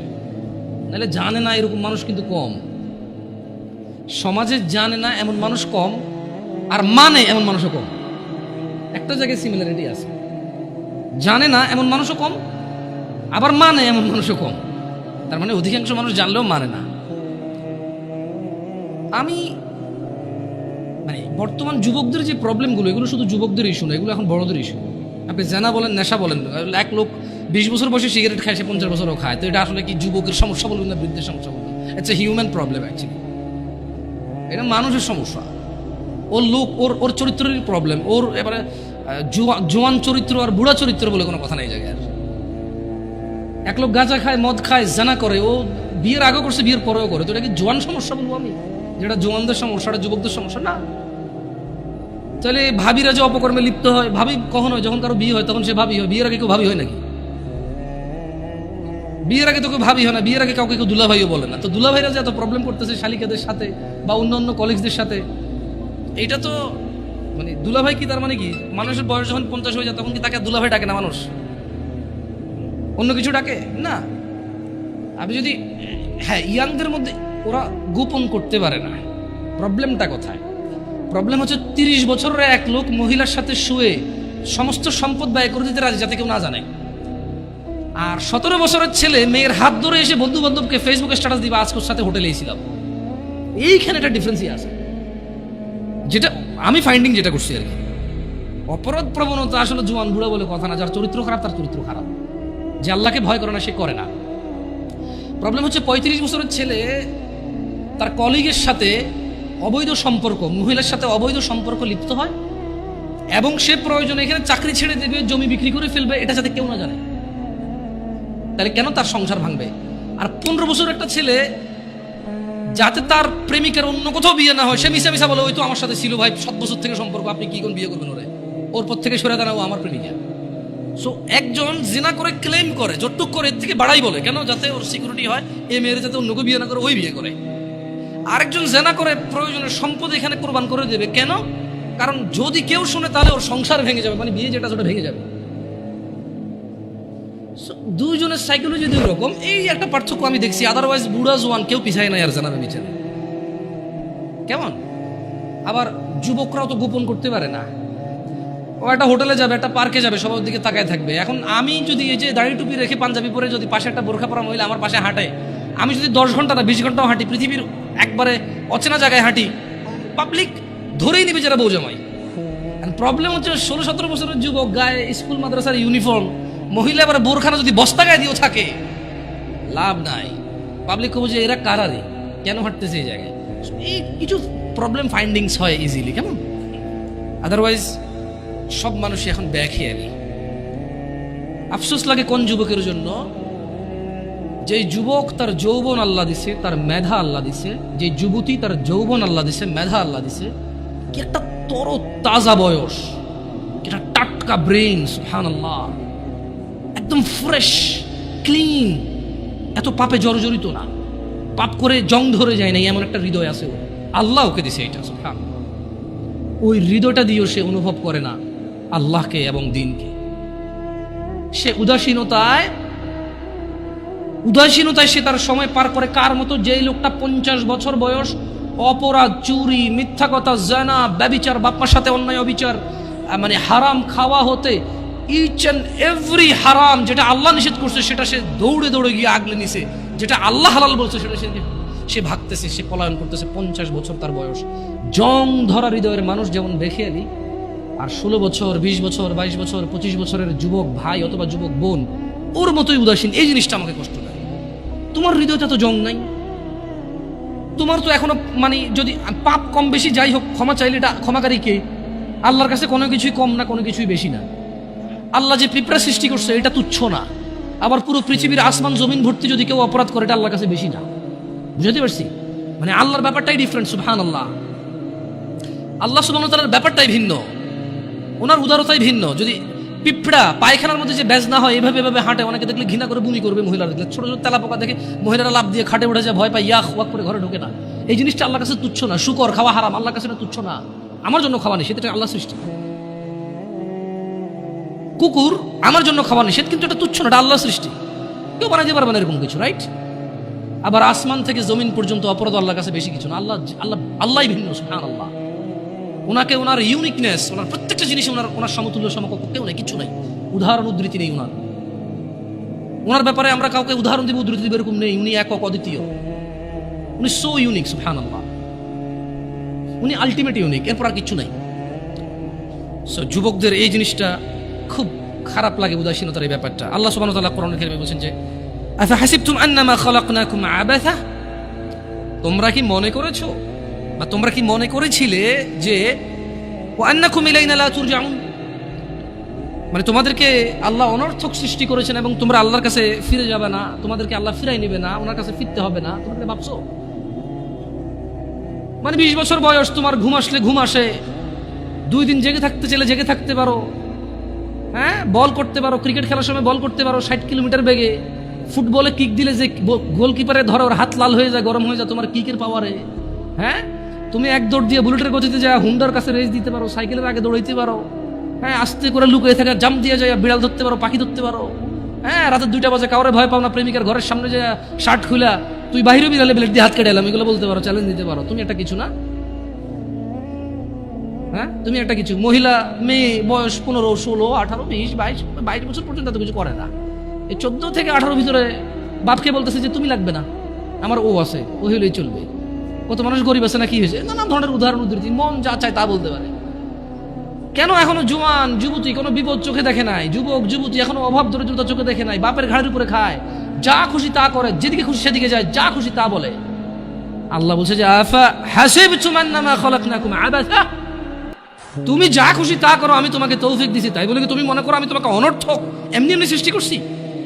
ওয়া আন্নাকুম ইলাইনা লা তুরজাউন, আর তোমাদেরকে কি আমি আল্লাহর কাছে ফিরে আনবো না আমি, এরকম ভাবো তোমরা?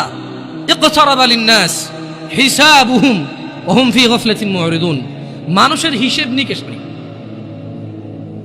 প্রবলেমটা কোথায়? প্রবলেম হচ্ছে আমাদের বিবেক বুদ্ধি কোন জায়গায় নামছে।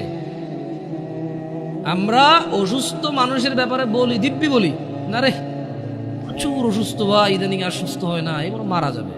মানে আমাদের কাছে মনে হয়েছে মানুষ অসুস্থ হইলে মরে, আমরা কনফার্ম হয়ে গেছি মানুষ বুড়ো হইলে মরে, আমরা কনফার্ম হয়েছি মানুষ অ্যাক্সিডেন্ট হইলে মরে, আমরা কনফার্ম হয়েছি মানুষ অসুস্থ হইলে মরে, আমরা কনফার্ম হয়েছি মানুষ ক্রিটিক্যাল সিচুয়েশনে মরে। এমনি এমনি যে মরে যেতে পারি এটা আমরা মানে ইমানে রাখি না। এটা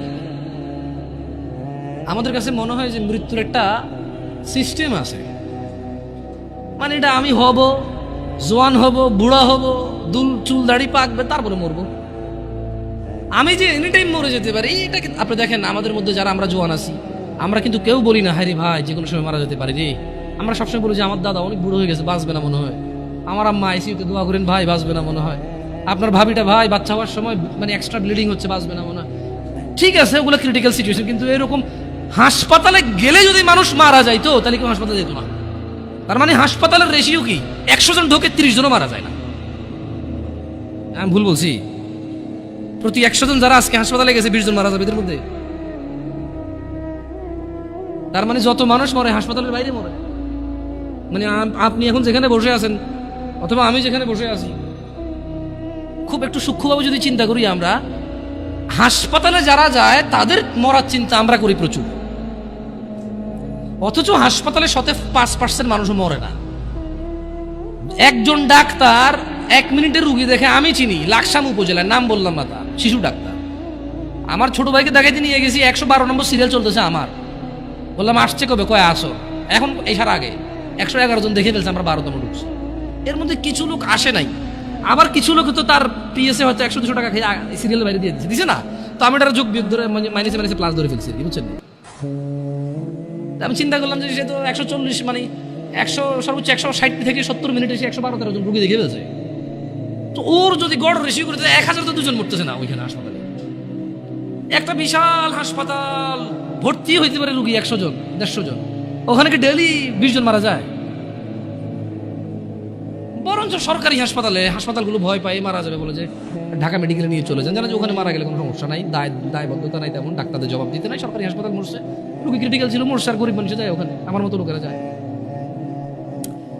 সো আমাদের উদাসীনতার মাত্রা কত নিচে, মানে একটা মাত্রা থাকে না, ওই যে বলতে শুনে না, ছি তুই এত নিচে না, আমি ভাবিনি, এই টাইপের ভাবিনি, আমরা নিজেরাই ভাবতেছি না যে আমরা কত নিচে নামছি। অথচ আল্লাহ সুবহানাহু ওয়া তাআলা বলেছে ইকতারাবা লিন-নাসি হিসাব, আপনি বলছেন মরার কথা, আমি আর আপনি এখানে ডিসকাস করতেছি 2023 ডিসেম্বরের আজকে 1 তারিখ, রাইট? আজকের দিনে আমি আর আপনি ডিসকাশন করতেছি আমরা কেন মরার কথা ভাবি না, খালি অসুস্থ রোগী ভাবে, কিন্তু আল্লাহ মরার কথা না। আমার বাপ চাচা মরছে, দাদা মরছে, বাবা আদম আলাইহিস সালাম হতে সবাই মরছে, যারা ছিল, আমরা যারা আছি মরবো, আমাদের পরে যারা আসে তারা মরবে, কিয়ামত পর্যন্ত যত মানুষ আসবে সবকিছু নষ্ট হয়ে যাবে, মরে যাবে, পৃথিবীতে চলে যাবে, কত দূরের কথা। অথচ আমি আর আপনি 2023 ডিসেম্বরে চিন্তা করতেছি, মরার কথা আলোচনা করতেছি, এটাই আমাদের বুঝে আসতেছে না। কোরআনুল কারীমে আল্লাহ তাআলা বলছে যে ইকতারাবা লিন-নাসি হিসাবুহুম ওয়া হুম ফি গাফলাতিন মু'রিদুন। আরে মরা তো দূরের কথা, মানুষ যে মরে যাবে, হাজার হাজার লক্ষ লক্ষ বছর পার হবে, হাসর হবে, ওর বিচারের দিন হবে, এটাই নাকি নিকটে। বলছে যে মানুষের হিসেব নিকেশের সময় আসন্ন, এই চলে আসতেছে, অথচ তারা ওহুম ফি গাফলাতিন মু'রিদুন, অথচ তারা উদাসীনতায় মুখ ফিরিয়ে রয়েছে। আপনি আর আমি বাঁচার স্বপ্ন দেখি, বুড়ো হয়ে মরবো এই প্ল্যান করি, আর আমরা মরে আমাদের পরের প্রজন্ম, হাজার হাজার প্রজন্ম মরে যাবে, জন্ম হবে, বেঁচে থাকবে 60, 70, 100 বছর বাঁচবে, সব কিছুর পরেও এই সব কিছু মিলিয়ে আল্লাহ বলতেছে আর এদের হিসেবের সময় তো চলে আসছে, এই চলে আসতেছে, অথচ এরা এখন উদাসীনতা। আপনাদের মনে হয়েছে কি কিয়ামত ঈসা আলাইহিস সালাম আসবে, তারপরে মানুষ ওপেন কুকুর বিড়ালের মতো রাস্তাঘাটে জানা করবে, মানুষ পশুর মতো আচরণ করবে, মানুষের আল্লাহ নাম ডাকার মতো লোক থাকবে না, তারপরে কিয়ামত হবে? এটা তো ঠিক কথা, এটা তো সমষ্টিগত কিয়ামত, মানে এরপর আর কোনো কিছু অবশিষ্ট থাকবে না। এরপরে কি, যখন ওই কিয়ামত হবে তখন আর কোনো কিছু কি অবশিষ্ট থাকবে না, কিন্তু যে ব্যক্তি যেদিন মারা যায় তার কিয়ামত তখন শুরু হয়ে গেছে। কথা বুঝতে পারি নাই, যে লোক মারা গেছে ও কি ওই ধ্বংস দেখবে? ও তো ধ্বংস হয়ে গেছে, শেষ। যে যখন মারা যায় তার কিয়ামত তখন। আর যেটা আল্লাহ তাআলা যেটাকে বলছে ইযা যুলজিলাতিল আরদু জিলজালাহা, যখন পৃথিবী প্রবল কম্পনে প্রকম্পিত হবে, ওটা তো সবাই কম্পিত হবে। কেমন? আচ্ছা, তো যুবকদের বা যুবতীদের উদাসীনতার মাত্রা এত নিচে যে শুধু বড়রা মুরব্বীরাই মরবে, ওরা মরবে এটা মনে করে না। অনেক সময় বলে যে এখানে মা বাপের খুব বড় একটা বাজে ভূমিকা থাকে। কেমন? আমি বড় অবাক হলাম, আমার কাছে মেসেজ আসে ছেলেপেলের যে আমি কলেজে পড়ি, স্কুলে পড়ি, ভর্তি হয়েছি, দাড়িটা রাখার আমার খুব ইচ্ছা। আমি, কেউ বলে হুজুরদের, কেউ বলে আলেমদের, কেউ বলে শেখদের, যে যার মতো করে বলতে পারে, বলে যে আমি ওয়াজ মাহফিল কিছু লেকচার শুনি, দাড়ি রাখার এত প্রবল ইচ্ছা আমার, এত শখ, আমি দাড়ি কাটবো না। কিন্তু বলছে যে হুজুর আমার দাদা, দাদু, আব্বা আর আম্মা, একটা পরিবার এত জঘন্য হলে কিভাবে হবে? একজন দুজন না হয়, দাদা, বাপ, দাদা, দাদি, মা, মানে কি? আমি ওই দাদাকে বলতে চাই, তোমার বাপে মুজরা করে নাই, তোমার ঘরে টেলিভিশন ছিল না, প্রযুক্তি ছিল না, তোমারই এখন দাড়ি রাখতে মন চায় না। তুমি তোমার নাতিকে আর ছেলেকে যে দাড়ি রাখতে দিচ্ছ না, পর্দা করাচ্ছ না মেয়েদেরকে, তো যাদেরকে রেখে পৃথিবীতে চলে যাবো ওরা তো ন্যাংটা হাঁটবে গো, ন্যাংটা হাঁটবে ওরা। তুমি বলছো যে একটু ঢাকো নাহলে শরম, হ্যাঁ ওরা ন্যাংটা হেঁটে বলবে সাহসের ব্যাপার, পর্দা হলো মনে। তুমি বলতেছো যে পর্দা হাত পা সব ঢেকে চলাকে বলে না, মনের পর্দা। তো ওরা এটাকে পুরো অ্যাপ্লাই করে ফেলবে। এটা আফসোসজনক কথা। কেমন মানে একটা পরিবারের বাপ যদি বলে ছেলেকে দাড়ি কাটতে, ছি ছি ছি ছি ছি, এটা ঠিক এরকমই তো যে কেউ কোনো বাপ তার ছেলেকে বলতেছে তোমার বোনকে বিয়ে করো। এই এরকম এটা দাড়ি কাটার কথা বলছে, নাউজুবিল্লাহ বলে না, অথচ দুটি আল্লাহর বিধান। মানে ব্যাপারটা হয়ে গেছে কি, মহিলা তার স্বামীকে বলতেছে তুমি ভালো হও, প্লিজ তুমি ভালো হও। তো ভালো কিভাবে হবো আমি? তুমি না সিগারেট খেয়ে ওকে খাইলাম না, তুমি না অন্য মেয়েদের সাথে কথা বলবো না, হ্যাঁ বললাম না। তো তুমি না নামাজ পড়ো, হ্যাঁ পড়লাম, আমি বিয়ে করবো না। না আরে বেটা, নামাজ পড়তে আল্লাহ বলছে, বিয়ে করতে আল্লাহ বলে নাই? বিধান দুটো কি দুজনে দিছে নাকি? না না, আমি ইনফ্লুয়েন্স করতেছি না, আমি নিজেই একটা করছি। আলহামদুলিল্লাহ। কঠিন রে, কঠিন, খুব কঠিন। যাই হোক, আমাদের বলা অনেক সহজ, করা অনেক কঠিন। কেমন? যাই হোক, আল্লাহ ইল্লা মাশা আল্লাহ। তো মানে ইসলামের বিধানটা কেমন? বাপ মা বলতেছে যে বেকার থাকিও না, বেকারকে ইসলামও পছন্দ করে না। কিন্তু ইসলাম কি ঘুষ অ্যালাউড করে? সুদ অ্যালাউড করে? হারাম সিগারেট বিক্রি করার কোম্পানিতে কাজ করা ইনকামকে অ্যালাউড করে? সুদি ব্যাংকে চাকরি করার টাকাকে ইসলাম অ্যালাউ করে? মা বাপ বলে যে বেকার থাকিও না, ইসলাম পছন্দ করে, মুসলিমরা বেকার থাকতে নাই। কিন্তু এই মা বাপই টাকা ইনকাম হলে আবার ওই যে ইসলামের দোহাই দিয়ে ওকে চাকরি করতে বলে, ওই ইসলামের দোহাই দিয়ে আর উপার্জনটা হালাল নাকি হারাম এটার পরামর্শ দেয় না। হইলেই হইল ইনকাম। আপনি আরেকটা বিয়ে করবেন এটা তো অনেক দূরের কথা। আপনি ঘুষ খান, সুদ খান, ডাকাতি করেন, টেন্ডারবাজি করেন, চাঁদাবাজি করেন, দুর্নীতি করেন, আপনার বউ কিচ্ছু বলবেন আপনাকে খারাপ। খালি অপরাধের মধ্যে একটা অন্য মহিলার সাথে কথা বলেন, তারপরে দেখেন আপনার অপরাধ কি। আপনি ঘুষ খান, জুয়া খেলেন, মানে আপনি না, নেশাটাকে ওরা অপরাধ হিসাবে রাখে, কারণ নেশা খায় ঘুষাঘুষি লাগে যায়, তো প্রবলেম, আবার টাকা নষ্ট হয়, তো বুঝেন নাই? মহিলা বড় ভিন্ন জিনিস। সুবহানাল্লাহ। আমি মহিলাদের চরিত্রে হতবাক হই, আমি মহিলাদের চরিত্রে হতবাক হই, নির্বাক হই। কিভাবে? যে ও ঘুষ, দুর্নীতি, চাঁদাবাজি, টেন্ডারবাজি, মিথ্যা কথা, মারামারি, কোনো কিছুকে স্বামীর বদনাম মনে করে না। অপরাধের মধ্যে নেশাটা করলে এবং অন্য মহিলার সাথে কথা বললে এই তার আর সহ্য হয়, কারণ এটা তার রিলেটেড। নেশা করলে তার হক নষ্ট হয়, অন্য মহিলার সাথে কথা বললে সে মনে করে তার হক নষ্ট হয়। আরে আপনি বলতেছেন অন্য মহিলা, আপনি আরেক বিয়ে করবেন বললে সে মনে করে তার হক কমে যাচ্ছে। আমি একবার একজনকে বললাম, আমাকে বললো যে না না, আমি আবার মহিলাদের সাথে কথা বলি না, এটা আপনারা চেক করি না, আমার ফেসবুকে মেসেজ দিয়ে চেক করি, আমি রিপ্লাইও দিই না। প্রশ্ন পড়ি, প্রশ্ন যেটা খুব ক্রিটিক্যাল মনে হয় রিপ্লাই করি, তাও লিখে। কথা বলবো, ভয়েস মেসেজ এগুলো অ্যালাউড করি না। কেমন? আমার কথা লিখে যান, উত্তর পারলে দিব, নাহলে ইগনোর করে দিছি, শেষ। তো বলছে যে আচ্ছা হুজুর, আমার স্বামী আরেক বিবাহ করবে, তো আচ্ছা এরকম কমপ্লেন কি 60 বছরের মহিলা দেয়, 40 বছরের মহিলা দেয়? এই জোয়ান মহিলা, জোয়ান পুরুষদেরই ঘটনা। এই মাত্র দাড়ি টাড়ি রাখছে, একটু কোরআন পড়তেছে, বিয়ে অর্ধেক দিন, হ্যাঁ একটু আগে 4-5টা গার্লফ্রেন্ড ছিল আর কি, এখন সে একটু দিনে চলে আসছে না, দিনে চলে আসছে। 4-5টা গার্লফ্রেন্ড ছিল, এখন 1 লাখ বোনই থাকতে ইসলাম তো বিয়ে অ্যালাউডই করছে। এখন সে বিয়ে করছে 3 বছর, আরেক বিয়ে করার জন্য পাগল হয়ে গেছে 1.5 বছর থেকে। মানে তার প্রথম বিয়ের বয়সে 3 বছর, 1.5 বছর থেকে ঝগড়া চলতেছে করে আরেক বিয়ে লয়ে। বুঝেন, ওই ক্যাটাগরির কিছু সিচুয়েশন আছে। তো মহিলা বলছে যে মানে দিনী বোন বলছে যে লিখছে আর কি। তো আমি মনে হয় 15 বা 20 দিন পরে মেসেজ ওপেন করে দেখলাম যে বলি হ্যাঁ লম্বা এক চিঠি। প্রথম কথা এত লম্বা লিখলাম, ইগনোর করে পড়ি না, আমি কিন্তু কে পড়বে এটা। তো তারপরও আল্লাহর ওয়াস্তে পড়তে বলেছে, আমি লিখেছি যে আল্লাহর ওয়াস্তে বলা ঠিক না, আপনি এটা বলবেন না কখনো, কেমন কাউকে বলবেন না। তো ঠিক আছে, পড়তেছি, এক পর্যায়ে বললো যে আমার স্বামী আরেক বিবাহ করতে চায়। তা আমি বললাম আল্লাহ তাকে এই অধিকার দিছে, করতেই পারে, হোয়াট ইজ ইউর প্রবলেম? তো সে রিপ্লাই দিল যে না হুজুর, ব্যাপার হচ্ছে সে, আমি এখন একা, আমারই হক ঠিকভাবে আদায় করতে পারে না, সে যদি আরেক বিবাহ করে তাহলে আমার হক কি কমে যাবে না?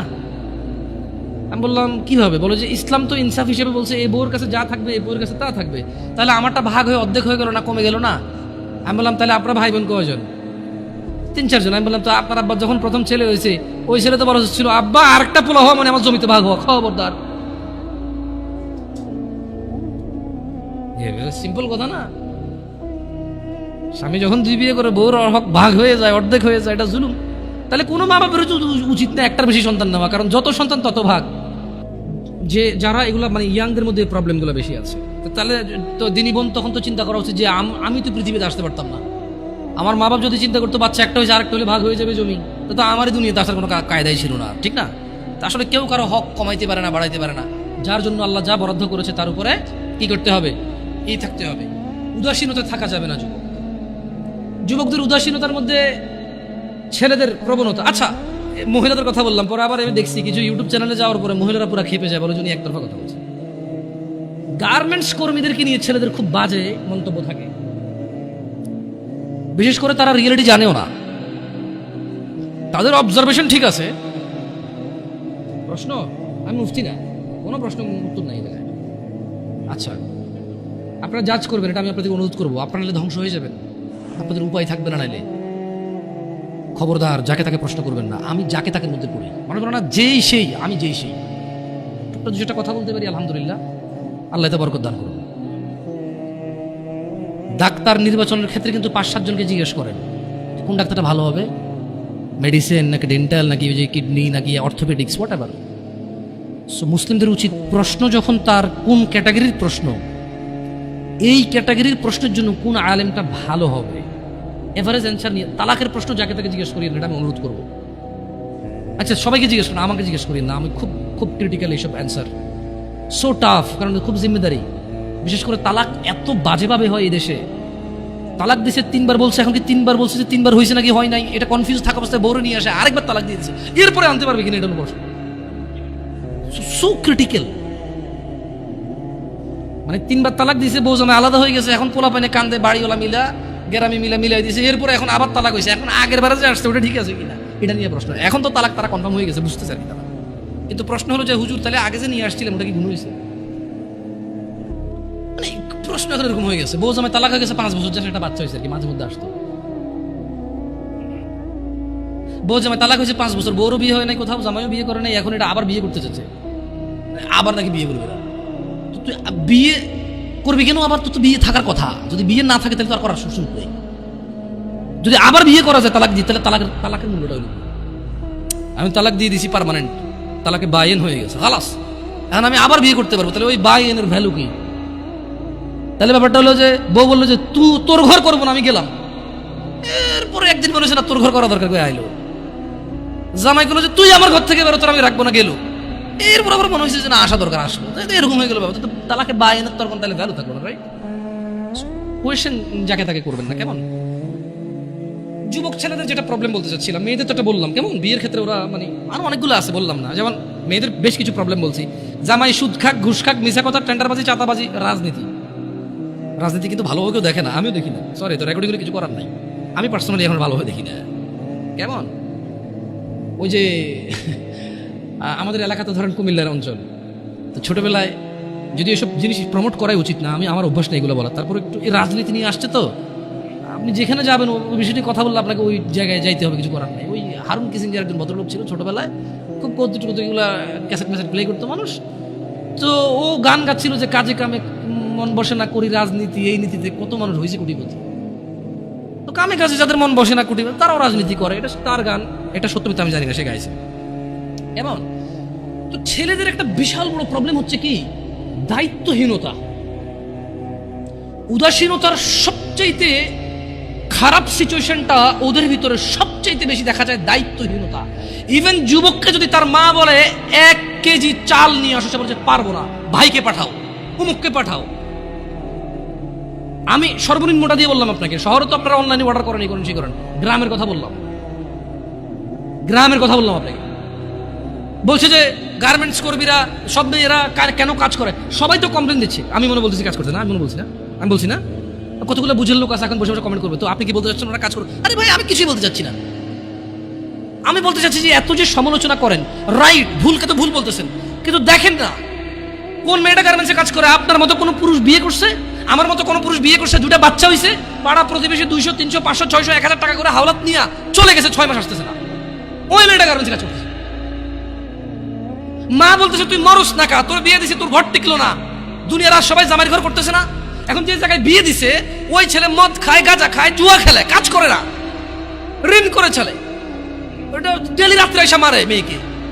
তো ডেলি মার খাওয়ার চেয়ে মেয়ে এসে বাপের বাড়িতে থাকে, বাপ মা বুড়ো হয়ে গেছে, ভাইয়ের বউর সাথে ঝামেলা, মা প্রতিদিন কাঁদে আর চোখের পানি মোছার পরে তুই মরস না, যেদিন ওই তোর লবণ দিয়ে কেন মেরে ফেললাম না। That's a real example and it's so true. আপনি হয়তো একটা ফ্ল্যাটে থাকেন, একটা গাড়ি আছে আপনার, অথবা গাড়ি নেই, বাপের আপনার 60,000 টাকা বেতনের চাকরি আছে, আপনি বুঝেন না এটা, but this is reality.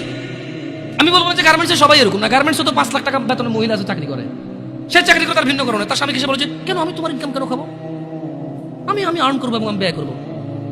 Who are you? তুমি কি কথা বলো এখানে? আমি কামাবো, খরচ, ব্যয় ডিফারেন্ট থাকে, কেমন থাকে। কিন্তু যাদেরকে বেশি তিরস্কার করি আমরা, আর আপনি খারাপকে কি আমি ভালো বলতে বলছি? খারাপকে কি আমি ভালো বলতে বলছি? যে একটা পুরুষ বলুক তো, ওর বোনকে চালায়, মাকে চালায়, বউকে চালায়, মেয়েকে চালায়, আর ওরা গার্মেন্টসে যা কাজ করতে চায়। পৃথিবীর কোন মানুষ কাজ করতে চায়? শুনেন, এখন তো ছোট, আপনারা বুঝতেছেন না। যেদিন চাকরিতে ঢুকবেন ওই দিন আপনি অনুভব করবেন যে পৃথিবীর কোনো মানুষ যদি কোনো অপশন থাকে যে চাকরি না করে খাইয়া পরে বাঁচে থাকা যাবে, ও চাকরি করবে না। ও বলবে আমি গাড়ি চালাবো না, বাট আমি চাকরি করবো না, আমি এমনি বেঁচে থাকবো খাইয়া পরে।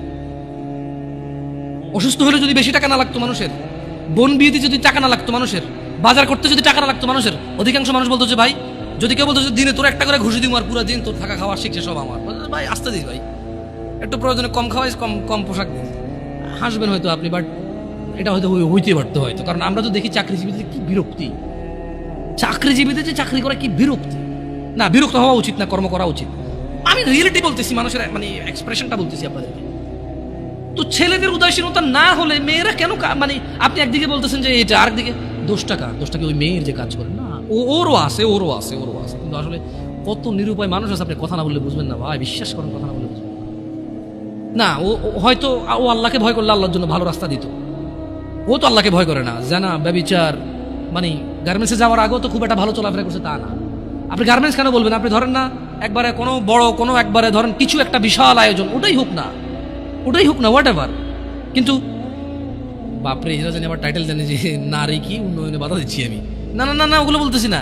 আমি নারীদের পক্ষে বলতেছি যে বোন, তোমার কষ্ট আমি অনুধাবন করতেছি, আমি তোমার কষ্ট অনুধাবন করি যে তুমি কোন দুঃখে তুমি 12,000 টাকার জন্য রাস্তায় নেমে তুমি আন্দোলন করো। কারণ তোমার ঘরে থাকা স্বামীটা এতটাই অযোগ্য, তোমার ঘরে থাকা ভাইটা এতটাই বেখেয়ালি, এতটাই উদাসীন যে তোমার 4,000 টাকা পুরো মাসে তোমার পিছনে খরচ হবে না, সেটা তোমার ভরণ পোষণ নিতে পারে না। সে 8 ঘন্টার জায়গায় 10 ঘন্টা কাজ করতে রাজি নাই, সে দিনে 7 দিন কাজ করতে রাজি নাই। তার বন্ধু বান্ধব লাগবে, তার আড্ডা লাগবে, তার সিগারেট লাগবে, তার মদ লাগবে, তার জুয়া লাগবে, তার ছক্কা লাগবে, তার ক্রিকেট লাগবে, তার ফুটবল লাগবে। এই সবের পিছনে যতটুকু সময় ব্যয় করে, যে কোনো একটা কিছু বাদ দিলে, যারা সিগারেট ধূমপায় তারা শুধু সিগারেটের টাকা দিয়ে বোন চালাতে পারে। এমন বহু যুবক এবং বহু পুরুষ আছে যারা সিগারেট খায় মাসে 3,000 4,000 টাকার, তাদের বোনরা গার্মেন্টসে কাজ করে। যদি বলে যাবে সিগারেটটা খাওয়া বাদ দিয়ে দিছি, ওর বোনার গার্মেন্টসে কাজ করা লাগে না। সো কোথাও না কোথাও আমাদের পুরুষদের বেখেয়ালি আছে, খামখেয়ালি আছে। আমাদের উদাসীনতা এবং আমাদের দায়িত্বহীনতাই মূল আমাদের দায়িত্বহীনতা হচ্ছে মূল কাজ। আমার মেয়ে, আমার বোন, আমার স্ত্রী, আমার মা, ওরা বের হয়, আমার অজান্তে বের হয় না, আমি ওদেরকে বাধ্য করেছি, দোষটা আমাদের উপরে আসবে। এমনি তো আল্লাহ নবী সাল্লাল্লাহু আলাইহি ওয়াসাল্লাম বলে নাই যে দাইয়ুস জান্নাতে যাবে না। কেন যাবে না? আজকে আপনি গার্মেন্টসে দোষ দিয়ে লাভ আছে? আজকে আপনি ওই ইট ভাঙার